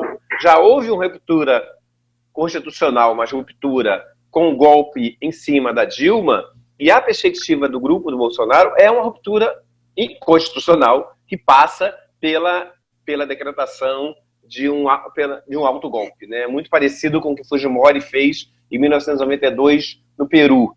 Essa é a perspectiva que hoje está colocado para esse grupo fascista. É um autogolpe que amplia as condições de poder, fechando o Congresso e fechando o Poder Judiciário e afirmando o poder absoluto para Bolsonaro. Isso é uma perspectiva que está colocada, ele está cada vez mais indo para o enfrentamento. Então, nosso caminho inicial nesse momento é cada vez mais trabalhar contra essa narrativa, contra esse discurso, tentar mobilizar cada vez mais a sociedade civil, e milhões, e nós somos parte de grupos e grupos mais, que lutam contra isso e fortalecer a instituição. Mesmo com essa democracia frágil que a gente tem, é importante que ela seja garantida. O segundo passo é em relação à questão do coronavírus. O que mais está se revelando e se manifestando, e como está trazendo aqui diferentes experiências de pessoas nas favelas do Rio de Janeiro, universidades, especialistas, é um conjunto de ações da sociedade civil. Nós temos ações, no caso do Rio de Janeiro, é um desastre a ação da prefeitura é absolutamente incapaz de construir política. Até hoje não se aprovou, por exemplo, a renda básica emergencial para as famílias. Niterói, que é uma cidade aqui ao lado do Rio de Janeiro, está tomando medidas muito, muito mais avançadas, sofisticadas, ampliadas. Então nós temos uma prefeitura absolutamente inepta. O governo do Estado está tomando medidas benéficas em relação ao isolamento social, mas tem muito pouco a fazer por causa da falência do Estado em relação a medidas econômicas, mas também que não mobiliza mecanismos na sociedade. Né? E temos um governo federal desastroso que está nesse processo. Então, o que nós temos hoje é isso que a gente está fazendo. Especialmente o Observatório de Favelas e Rede e outras instituições, a gente está acompanhando esse processo, está dando suporte, está disseminando, está divulgando nas nossas redes as ações. A perspectiva, e não é o papel do Instituto nesse momento dessa forma, a gente trabalha noutra perspectiva, por isso essa rede, essa estratégia de articulação, principalmente com o Observatório e com as redes, e com outras organizações parecidas, vai na direção de tomar medidas emergenciais para, principalmente, proteger as pessoas mais vulneráveis, seja os idosos das comunidades, seja os usuários de crack, seja a população que está sem renda alguma. Cada vez mais a iniciativa é proteger essas pessoas, né, e criar mecanismos de pressão para que novas formas de possibilidade, tanto do ponto de vista da renda emergencial, como da criação de um plano principal de atendimento, possa ser construído. Pressionar o governo para que se crie mecanismo de proteção, principalmente agora que as UTIs estão entrando em colapso, é um caminho fundamental que tem se constituído. Então, acho que a gente sabe que os mais vulneráveis nesse momento são justamente os moradores de favelas e periferias, e o nosso desafio fundamental é ajudar a construir essas redes de solidariedade, seja captando recursos, seja se envolvendo em processos de articulação das redes, seja via ações de proteção que estão sendo desenvolvidas, enfim. Como é que a gente cria na sociedade civil essa rede que permita agir agora, crie mecanismo cada vez mais em frente à perspectiva de autogolpe que Bolsonaro cada vez mais está proclamando, e que a gente avance em passos efetivos para apresentar um programa de cidade que nós vamos disputar essa eleição. A eleição pode ser adiada 1 mês, 2 meses, eu não acredito que vai ser mais que isso. Hoje já tem quase um pacto diferente em setores políticos que a eleição tem que ser feita esse ano, né? E efetivamente isso nos obriga a construir uma agenda e principalmente fortalecer candidaturas negras comprometidas, periféricas, comprometidas com a nossa agenda. Isso é um grande desafio para a gente. Como é que a gente cada vez mais visibiliza e aponta candidaturas negras que possam estar nos ajudando a produzir essa agenda e possam estar encaminhando de diferentes formas essas perspectivas. Esses são caminhos emergenciais que a gente precisa estar pautando ainda em 2020, né?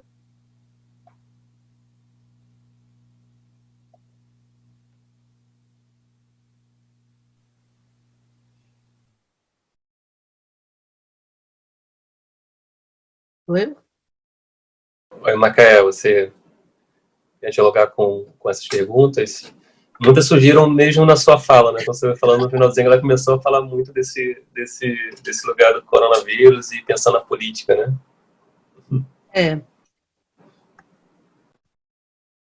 Bom, eu acho que essa tarefa ela não é fácil e nós todos temos pensado sobre ela, né? Eu vou falar um pouquinho do meu lugar de atuação, porque eu atuo no campo da educação e muito com o Conselho Municipal dos Direitos da Criança e do Adolescente. Então, a gente tem, primeiro, uma preocupação grande, no caso da infância, porque crianças e adolescentes, em especial, eles foram, de certa forma, invisibilizados nesse debate da pandemia. Uma ideia de que criança e adolescente, a única coisa que serve é para poder transmitir o vírus para os idosos, que aí sim vão ter a doença muito grave, não é assim? E que podem vir a óbito. Então, primeiro, eu acho que o impacto nas crianças e nos jovens tem sido gigantesco, só da gente pensar o número de crianças e jovens hoje que estão sem escola, né?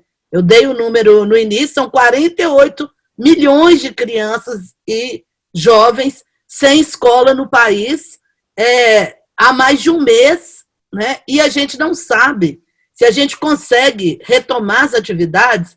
Eu fico pensando, no melhor dos mundos, em julho ou agosto, né?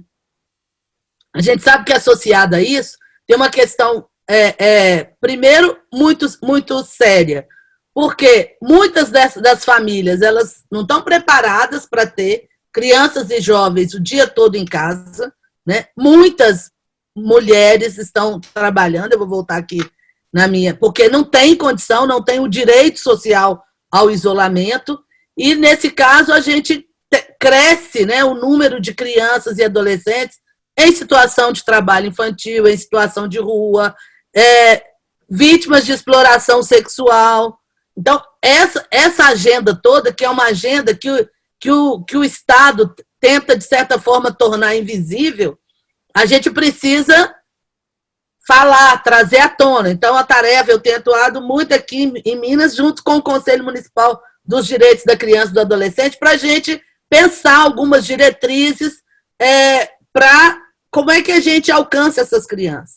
Em BH, por exemplo, uma coisa que se fez foi transformar o recurso da alimentação escolar em cesta básica para as famílias. Mas isso não está acontecendo. O governo de Minas teve coragem de dar um voucher. Teve coragem de dar, não, gente. Diz que vai dar, mas eu acho que o povo não recebeu ainda, de R$50. Quer dizer, qual família com 4... Eu vou falar assim, gente, uma família de 4 pessoas que consegue comprar uma cesta básica com R$50, né? Então, eu acho que a gente precisa... eu estou sempre aqui debatendo o seguinte, o direito ao isolamento social, mas como é que esse isolamento social também não nos leva a um imobilismo, né? E a não estabelecer alguns mecanismos de solidariedade, porque tem coisas que a gente precisa fazer hoje. As pessoas precisam comer hoje, né? Não dá para esperar daqui 1 mês, daqui 2 meses. Então, algumas ações que às vezes parecem assistencialistas, né? E a gente tem de tudo, gente. Grupo, rede de mulher para fazer máscara para distribuir, rede de mulher que está cozinhando, um entra com a grana, outro entra cozinhando, outro doa as marmitas. A gente faz de tudo. Eu falo, a gente sabe fazer essas coisas. Nós precisamos fazer esse tipo de ação imediata, mas isso não pode nos impedir de criar uma articulação política para cobrar dos governos, para pressionar os deputados, para pressionar os vereadores, não é? Para a gente alcançar e acompanhar para que isso se torne política pública. Porque por mais que a gente consiga fazer, né? A gente sempre vai fazer, gente, num número muito pequeno. O nosso número ele sempre será insuficiente. Então, eu acho que o nosso engajamento ele tem que passar tanto por ações emergenciais, solidárias, ali na nossa, ou seja, na nossa comunidade, com a nossa rede com quem a gente atua, não é? Com as nossas famílias, porque às vezes a gente tem que começar ajudando, são as nossas famílias que estão passando dificuldade também, né? Mas associado a isso, a gente pensar como é que a gente articula aí com vereadores, com deputados, enfim, com a associação de moradores, como é que a gente constrói isso e a gente atua no nosso território. Eu acho que a gente não pode se omitir nesse momento. Depois eu queria saber mais do que o pessoal está pensando aí nessas comunidades, porque felizmente aqui em BH a gente tem conseguido manter a curva num nível baixo, mas a gente sabe que não é tranquilo, assim, quer dizer, quando chega dentro de comunidades com maior adensamento populacional, é preciso a gente ter estratégias. Eu tenho visto algumas aí, eu até estava lendo muito, vendo lá Paraisópolis um pouco qual foi a dinâmica que eles conseguiram criar. Eu queria saber de vocês aí,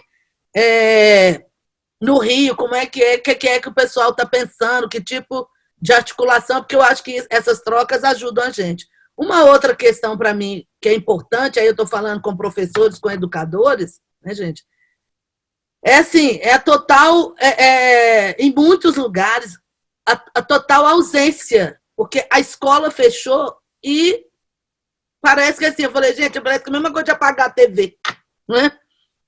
A escola fechou e a gente não tem mais conexão com as famílias, com as crianças.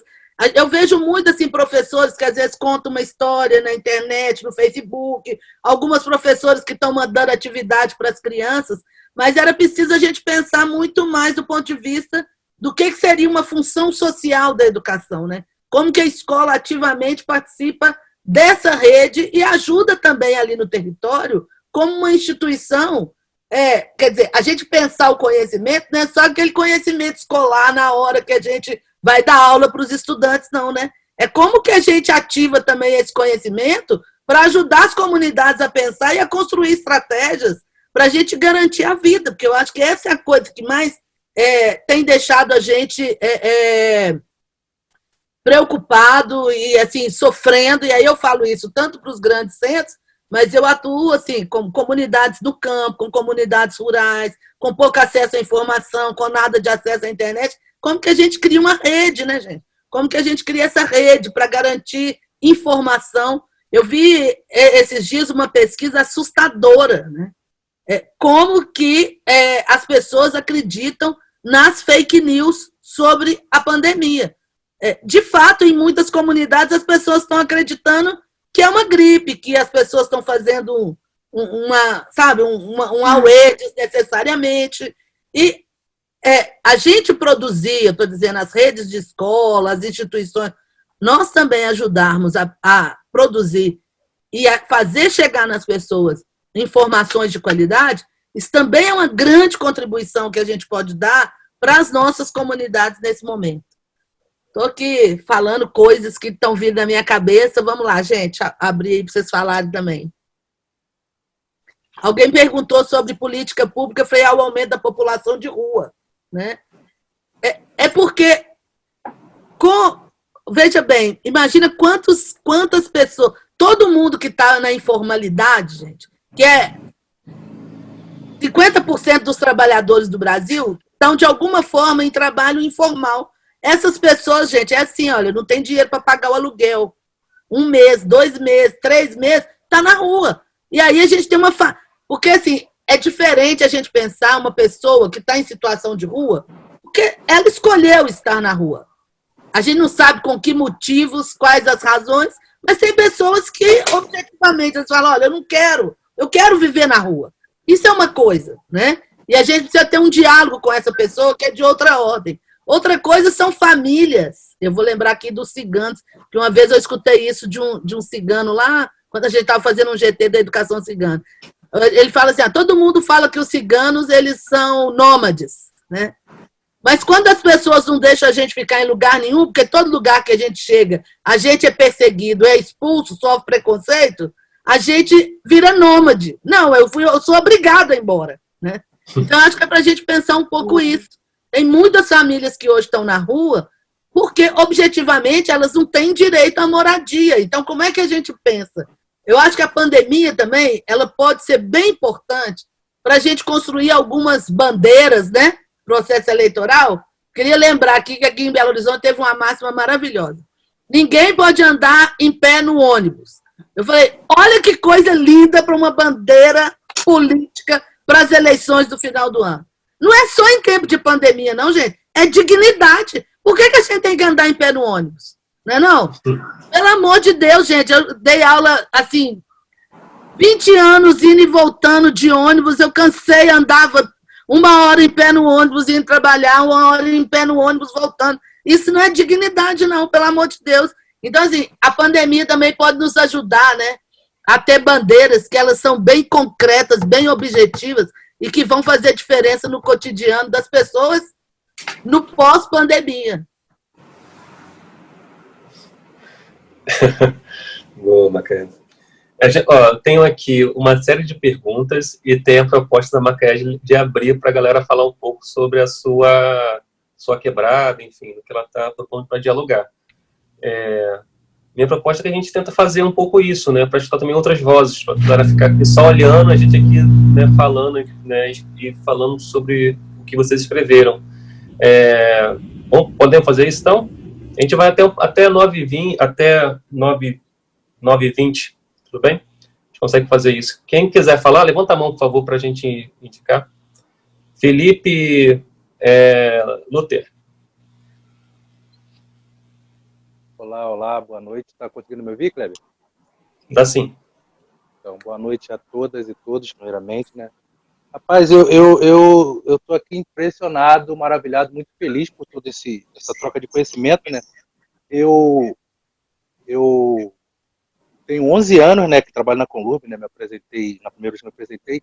E como o Jailson falou da questão do racismo ambiental, né, cara? Como eu trabalho há 11 anos na Zona Sul, mas transito muito pela Baixada, pela Zona Oeste, Zona Norte, vejo a questão do racismo ambiental muito grande, porque na Zona Sul a mão de obra aqui é bem mais empenhada no sentido de material, material humano e o material para o desempenho das atividades aqui é bem maior, diferente das outras regiões, que seja a Zona Sul e Barra da Tijuca, né? Como é bem precarizado o trabalho, né? Como vários colegas lá, desde 2016 foi quando eu comecei fiz parte, graças a Deus, da grande greve que teve no Rio de Janeiro, né, dos garis, né?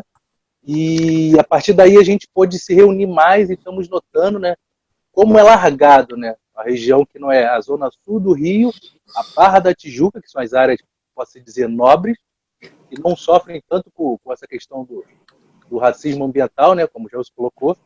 E é bem interessante isso, porque os colegas vivem reclamando da precariedade total e do desleixo, né? Eu transito muito na Baixada Fluminense, que minha namorada mora na Baixada, em Belfort Roxo, e vejo que o lixo é queimado, jogado na esquina, fica largado nas esquinas, né? Essa questão do racismo ambiental é bem forte.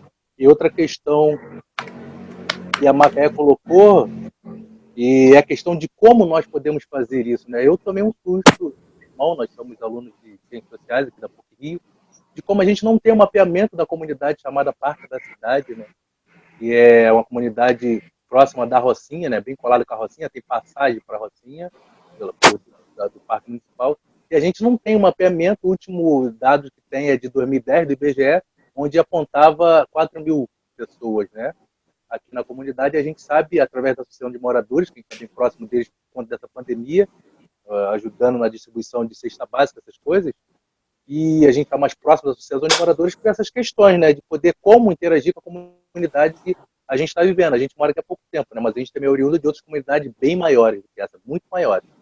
E hoje aqui tem aproximadamente 6 mil pessoas. E a gente nota que a gente não tem um mapeamento, muitas das vezes as comunidades não têm um mapeamento delas, as favelas, as periferias não têm o seu mapeamento, né, de quem de fato está em qual situação, faixa etária de idade e tudo mais, né? E alguns pontos aqui, eu estava fazendo as anotações aqui, é bem interessante para que a gente já está trabalhando nisso aí, de ver como a gente pode ter recursos para fazer um mapeamento daqui e daqui ver com a Rocinha, para corroborar no mapeamento da Rocinha e começar a mapear as comunidades da Zona Sul, né? Para além, como foi colocado pela Macaé, né? Muito bem colocado. Para além da pandemia, né? O que a gente tem que pensar para após a pandemia? Apesar que no momento a gente está tendo muita dificuldade para distribuir cesta, porque a gente não sabe de fato quem são os moradores. A gente não tem o mínimo do mapeamento de quem de fato são os moradores. Quem tem aproximadamente isso são a Associação de Moradores, que aqui consegue fazer um trabalho de saber quem é quem pela convivência, pelos anos de moradia aqui. Mas quando a gente coloca num grupo novo pessoas de fora que querem ajudar, a gente não sabe dar a resposta de como está a condição, de fato, dos mais necessitados aqui, né? Da galera que está em maior vulnerabilidade. Felipe, só uma observação em relação a isso. Essa questão da produção de dados é fundamental, e a gente, na Maré, historicamente, tem muita preocupação com isso. Então, em 2000, a gente fez uma coisa absolutamente inédita no país, que foi fazer o primeiro censo Maré. E agora, recentemente, o Observatório e Rede também fizeram de novo, foram anos de trabalho, o novo censo, né? O censo populacional, o censo econômico e o mapeamento de todas as ruas da Maré com registro. E hoje a Maré tem todas as suas ruas reconhecidas, por exemplo, pela prefeitura. É um fato inédito no Brasil.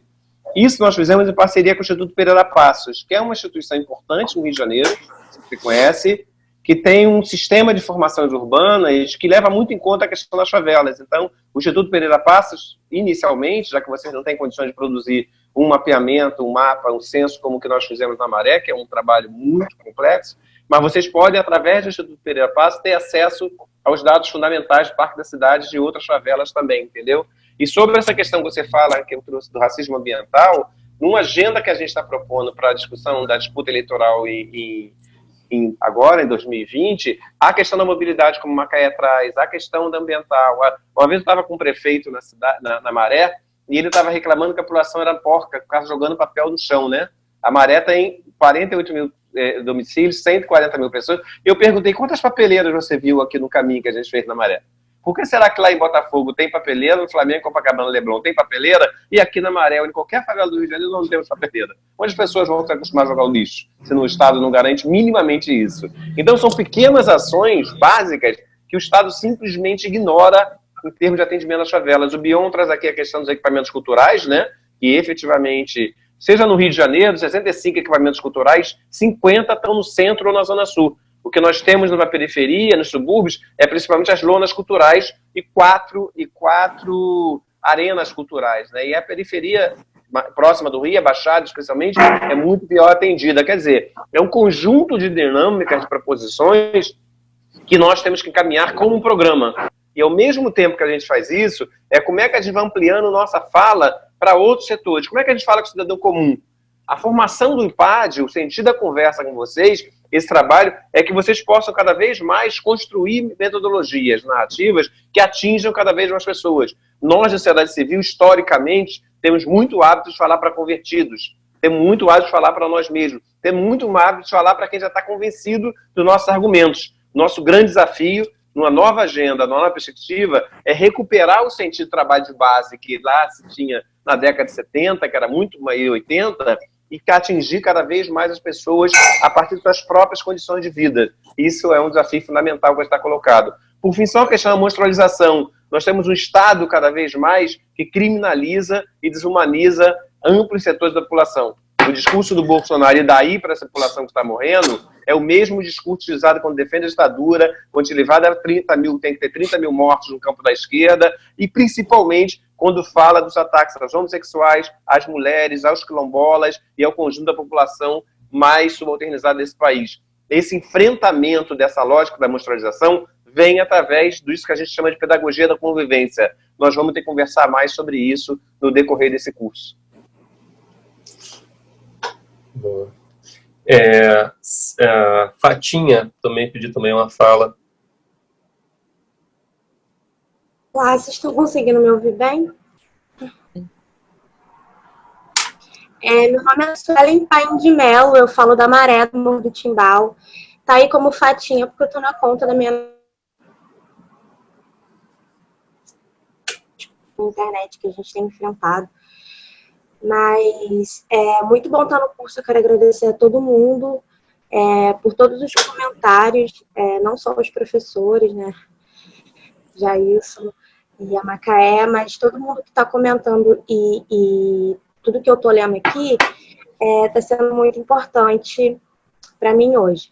Com relação aos dados, eu acho exatamente isso que o Jailson falou, eu acho que isso é fundamental, não só nessa política territorial, né, mas como os dados e os números, eles servem exatamente para legitimar tudo que a gente está falando e mostrar de forma efetiva o que está acontecendo.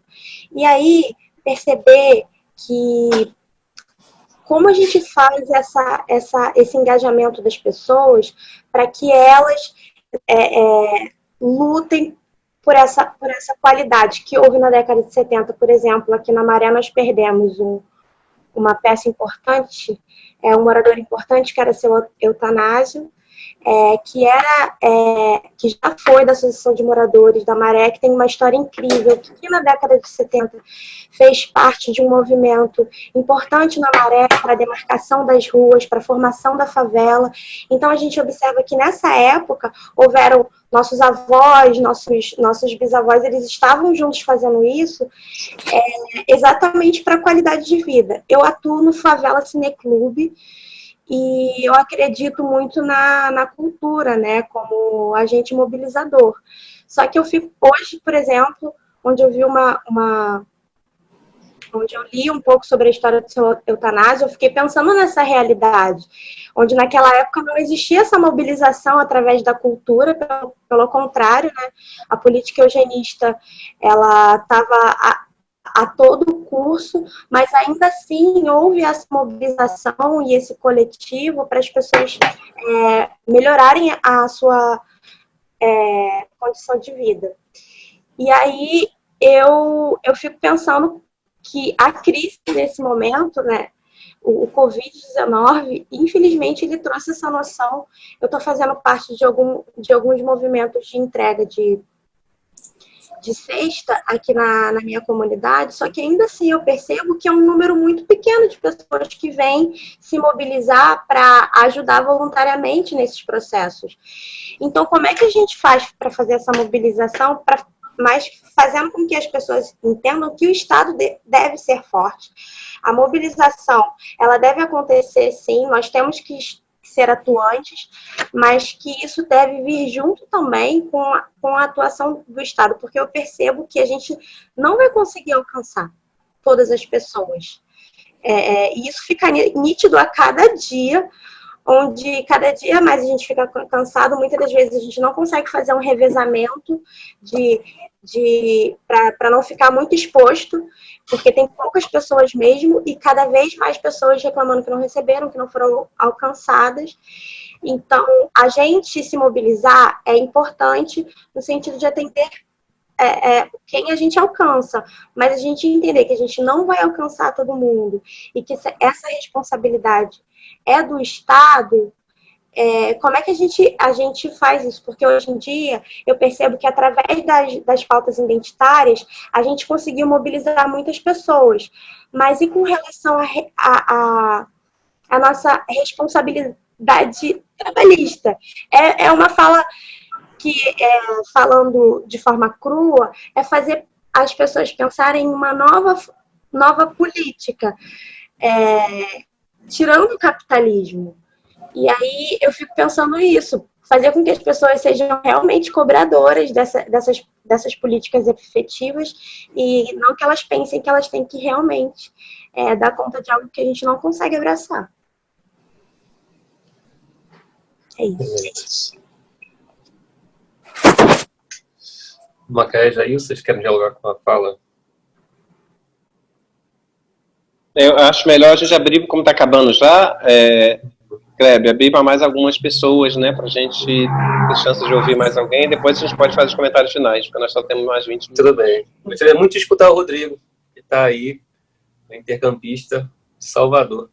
Só um detalhe que eu fico muito feliz, sou da Maré, a gente também tem pessoas da Maré, né, e esse esforço que a gente está buscando cada vez mais de construir uma rede cada vez mais poderosa, e a gente cria da Maré, vem identidade com a Maré, então a gente é muito feliz com a contribuição com a Maré, através de figuras como a senhora traz, militâncias, lideranças históricas, como a Maré tem construído uma história particular na cidade do Rio de Janeiro, de mobilização. É extraordinária a história da mobilização comunitária na Maré nos últimos 40 anos, e isso está registrado, inclusive, em livros, teses, e isso é algo muito meritório.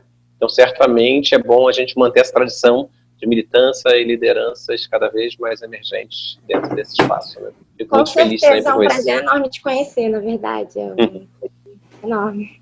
Os dois, Macaé e Jair. Bom, gente, eu posso... desculpe. A Sara Pontes também está também na escrita aqui. Desculpe, Sara. A preocupação hoje que eu não tenho tanto contato aqui em BH, que eu cheguei quase há pouco tempo para morar em Lagoa Santa, né? Eu tenho mais contato social e com comunidades no Amazonas, né? Então, esse novo governo, ele está ele está dizimando a população indígena, né? O governo foi lá, tirou os médicos que estavam prestando socorro aos povos indígenas, né? Ele foi lá, ele tirou os médicos, ele tirou a verba para a FUNAI, e os índios estão morrendo, porque quando a gente é pequeno no Amazonas, a gente escuta muito, índio morre de gripe, né? A gente escuta muito. Eu ouvi muita brincadeira, assim, quando eu viajava, dizer assim, nossa, você não pode pegar uma gripe que você vai morrer, né? Então, vocês imaginam um índio pegando uma Covid, né? Nós que somos um povo a gente acredita muito em receita caseira. Por exemplo, eu tenho 40 anos. A minha filha hoje fica doente da garganta, eu passo óleo de copaíba na garganta dela, porque para mim o óleo de copaíba vai ajudar, né? Então, nós somos supersticiosos, sim. Né? Então, você chegar na área indígena é muito difícil, né? Você fazer eles acreditarem em vacina, eles não têm acesso a nada disso. E esse novo governo, eles estão acabando com tudo. Então, é uma coisa que me preocupa muito, me preocupa bastante. Lá na minha cidade, onde eu nasci, que eu nasci na capital, eu nasci em Manaus, mas eu fui para muitos interiores com a minha família, e tem gente que está sendo enterrada no quintal de casa. Tem famílias que estão enterrando as pessoas no quintal das suas casas porque não tem lugar no cemitério, não tem auxílio funerário, né? E eu acho, sim, que é super importante a gente ter esse movimento, até para poder levar para outras pessoas, né? Tudo isso, porque se não tiver um movimento, não vai ter ação. Se não tiver ação, a gente vai ficar estagnado e não vai conseguir levar para outras pessoas, né? Vocês me desculpem, a minha oratória não é tão boa como a dos professores que estão presentes, né? Mas, assim, é uma coisa que me preocupa muito, porque, como a Macaé falou, né, das mulheres negras, eu já passei por todas essas fases da minha vida, né? Por exemplo, eu era muito gorda, eu emagreci 74 quilos, então eu não consegui emprego porque eu era muito gorda. E aí eu não consegui emprego também porque eu era gay, né? Então aí as pessoas descobriram, não, você é gorda, você é gay, né? E, você é lá do Amazonas, você tem sangue de índio, é um povo meio difícil de trabalhar. Então eu escutei muitas vezes isso, muitas vezes eu escutei isso, demais. Né? A ignorância alheia, ela já chegou a me esmagar, mas hoje não me esmaga mais, já está superado isso. Então, eu acho muito importante, então, tudo que hoje eu estou aprendendo aqui com vocês, eu vou passar para os meus grupos de lá, né, porque eu trabalhei em muitos projetos lá, como eu sou muito nova aqui em Belo Horizonte e Lagoa Santa, eu não tenho muita amizade por aqui, mas tudo que eu absorver aqui, eu vou tentar tanto aqui quanto lá, né, nos meus grupos que eu tenho lá, da área social, que eu trabalhei muito tempo, que iam para a população ribeirinha, que é uma população muito pobre, que não tem acesso a quase nada, e quando eu falo, gente, a quase nada, é a quase nada mesmo, né, que lá peixe se pega e come farinha, água que a gente chama de jacuba, que é a farinha de mandioca misturada com água. Então, eles não têm acesso a nada, né? Então, assim, eu fico super feliz de ver todo mundo se engajando nisso, enche o meu coração de alegria mesmo, de orgulho, porque eu sei que ainda tem pessoas que estão engajadas em querer mudar esse cenário que a gente está vivendo hoje, né? Então, eu estou muito feliz de estar aqui, eu agradeço a todos vocês, para mim é uma honra mesmo, não deu para me ver o rosto de todo mundo, né? Mas eu agradeço imensamente mesmo, e vocês podem contar comigo para tudo, para conversar. Infelizmente, eu não posso sair de casa, porque eu faço parte de um grupo de risco, porque eu sou bariátrica, eu sou asmática, e tem um monte de coisa, então, que eu não posso sair de casa. Né? Então, assim, eu ajudo do jeito que eu posso, né? Estou com vários familiares com Covid, perdi vários amigos, vários mesmo, vocês não têm noção, é uma coisa muito triste, não é uma gripezinha, como aquele lunático falou, não é uma gripezinha, é uma doença muito séria mesmo. Então, hoje eu me sinto assim, me dá até uma tristeza, porque eu me sinto privilegiada, porque tem gente que eu conheço que está na rua, né? Eu tenho uma casa, eu tenho um teto, eu tenho um celular, eu tenho internet, que eu posso estar aqui falando com vocês, trocando ideias, enquanto tem gente, uma hora dessa, que está com fome, que está com frio, que está com sede, e que não tem acesso às coisas que eu tenho hoje. Né? Isso às vezes me causa uma certa tristeza, mas a gente pode fazer o que a gente está fazendo agora, se juntar, se unir e tentar levar para frente esse projeto, que eu acho um projeto lindo, que eu li, na verdade, eu entrei porque 2 amigos que fizeram esse curso em BH falaram para mim, vai lá, te inscreve, por favor, você vai adorar e tal, e aí eu fui, me inscrevi, me pediram uma descrição, e assim, eu não sabia muito bem o que escrever, quando eu vi lá meu nome, eu digo, como assim, me escolheram? Eu não falei quase nada, eu fiquei assim super feliz, depois eu vou ligar para eles e vou dizer. Então, gente,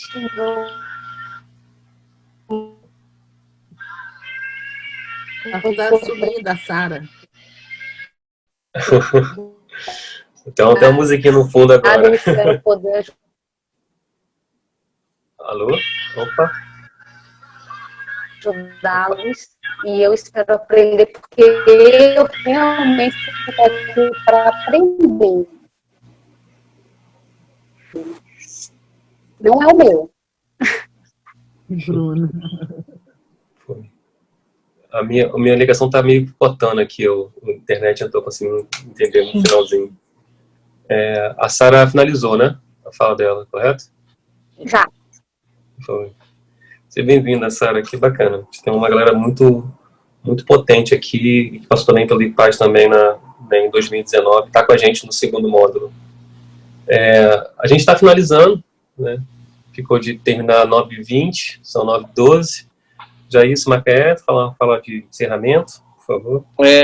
Primeiro eu queria saudar de novo, né? Como Sara, você, como todos vocês e todos são muito bem-vindos. A gente tem muita esperança, né? Isso não é um grupo, não é uma escola, no sentido tradicional, de hierarquias, de transmissão de saber, enquanto alguns sabem e outros aprendem. É a ideia de um trabalho efetivamente numa perspectiva muito dialógica, né? Que a gente possa estar operando juntos, aprendendo juntos e principalmente construindo juntos. Toda a nossa meta é criar núcleos locais que cada vez mais possa expandir essa perspectiva de fortalecimento da democracia a partir da população periférica, a partir da população negra, a partir dessa temática que a gente abordou aqui, né? Que é efetivamente uma democracia radical, uma democracia comprometida com aqueles que mais precisam nessa sociedade tão desigual. Então, isso é central, que vocês se veem como parte do processo. Tragam questão, se incorporem, se articulem. Agora mesmo, só tem um conjunto de pessoas do nosso grupo que mora perto de você, né? Alguém já falou aí, eu só perdi o nome, que é o Bruno, né? Que estava falando que mora perto, é o Bruno mesmo, né? Então, quer dizer, nós somos uma rede, a ideia é que a gente possa aprender. O Bion tem uma experiência extraordinária, por exemplo, com o Cineclube, então certamente ele pode trazer isso para dentro da rede. Tem outras pessoas que têm experiência de mobilização, outras têm uma experiência teórica maior, enfim, tem diferentes vivências que nós temos que construir essa rede. A ideia do IPAD é construir uma rede solidária de formação, de formulação, que incorpore centenas, milhares de pessoas. Quer dizer, a responsabilidade de cada um, a nossa expectativa, é de cada um criar seu próprio núcleo, e a partir desse núcleo, ajude a gente a estar construindo esse programa para a cidade, e a partir do conceito que a gente vai estar desenvolvendo. Na nossa história toda, a gente produziu coletivos, seja aqui no Rio, seja em BH, seja nos outros estados que vão estar entrando, como São Paulo, como Salvador, como Pernambuco, como Fortaleza, enfim, vários, Recife, Fortaleza e outros mais. A ideia é que a gente possa construir essa rede centrada nessa identidade nossa, essa identidade favelada, essa identidade periférica, essa identidade indígena, identidade negra, essa identidade feminina, essa identidade LGBT, é das pessoas comprometidas em realizar, de fato, uma nova humanidade. Esse é o nosso compromisso, que nós possamos nos tornar cada vez mais humanos e a gente que ajude cada vez mais a humanizar o outro. Então, minhas palavras não são finais, são palavras de acolhida, e que vocês se sintam cada vez mais bem recebidos e acreditem que a gente tem muita esperança de construir esse processo com muita amorosidade. A gente tem que trazer para o mundo público valores como a que a gente trabalhou aqui: solidariedade, fraternidade, amorosidade, generosidade, bondade, esse altruísmo que faz com que a gente queira e sinta a dor do outro e viva a dor do outro e queira contribuir para superar a nossa dor e a dor do outro. A gente só pode superar a nossa dor se comprometendo a ajudar o outro a superar a sua dor. Isso é um compromisso fundamental que nos leva a constituir esse caminho. Muito grato a vocês. Boa noite e sejam muito bem-vindos. Pode bater palma, gente.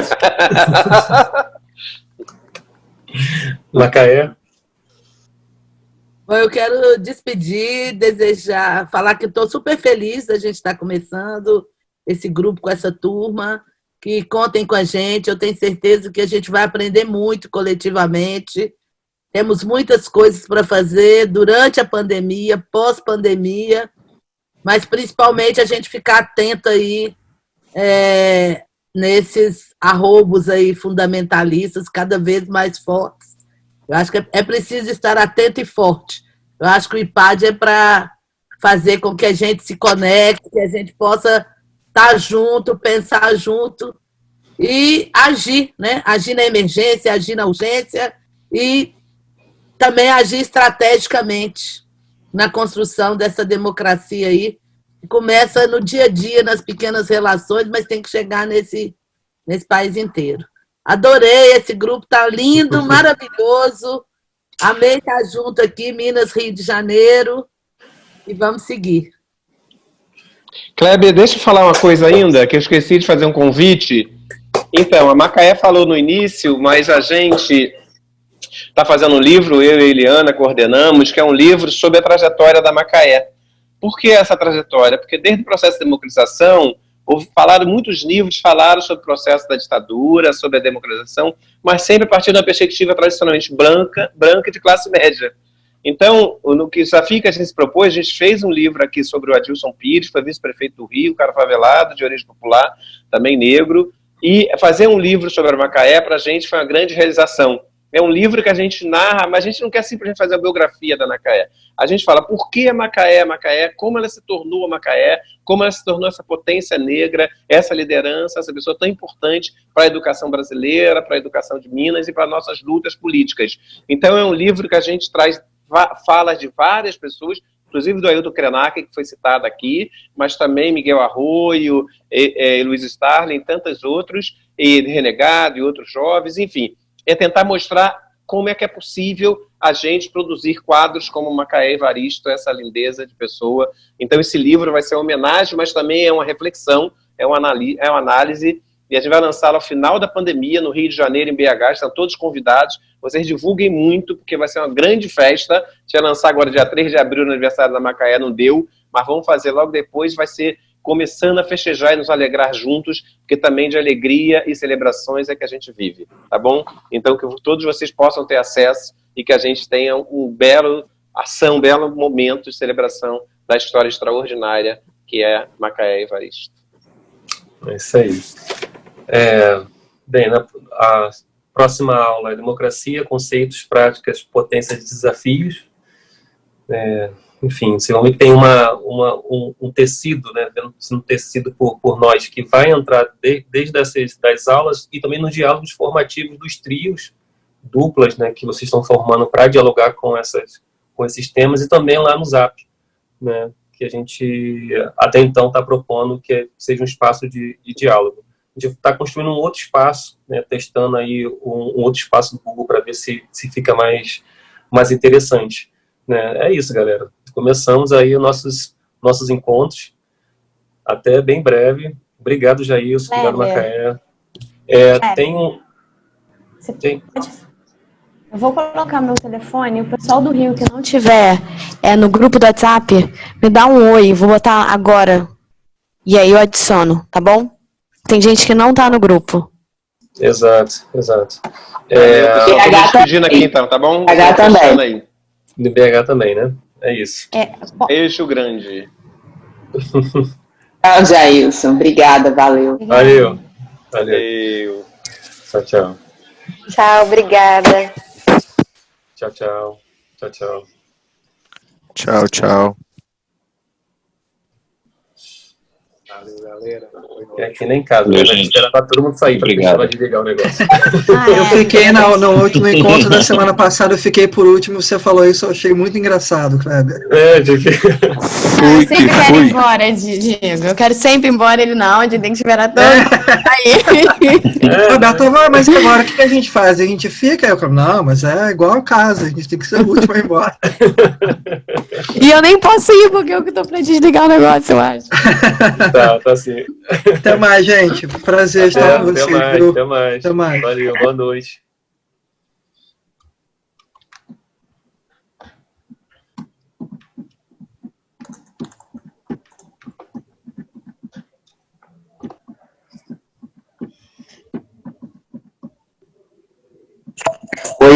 Boa noite.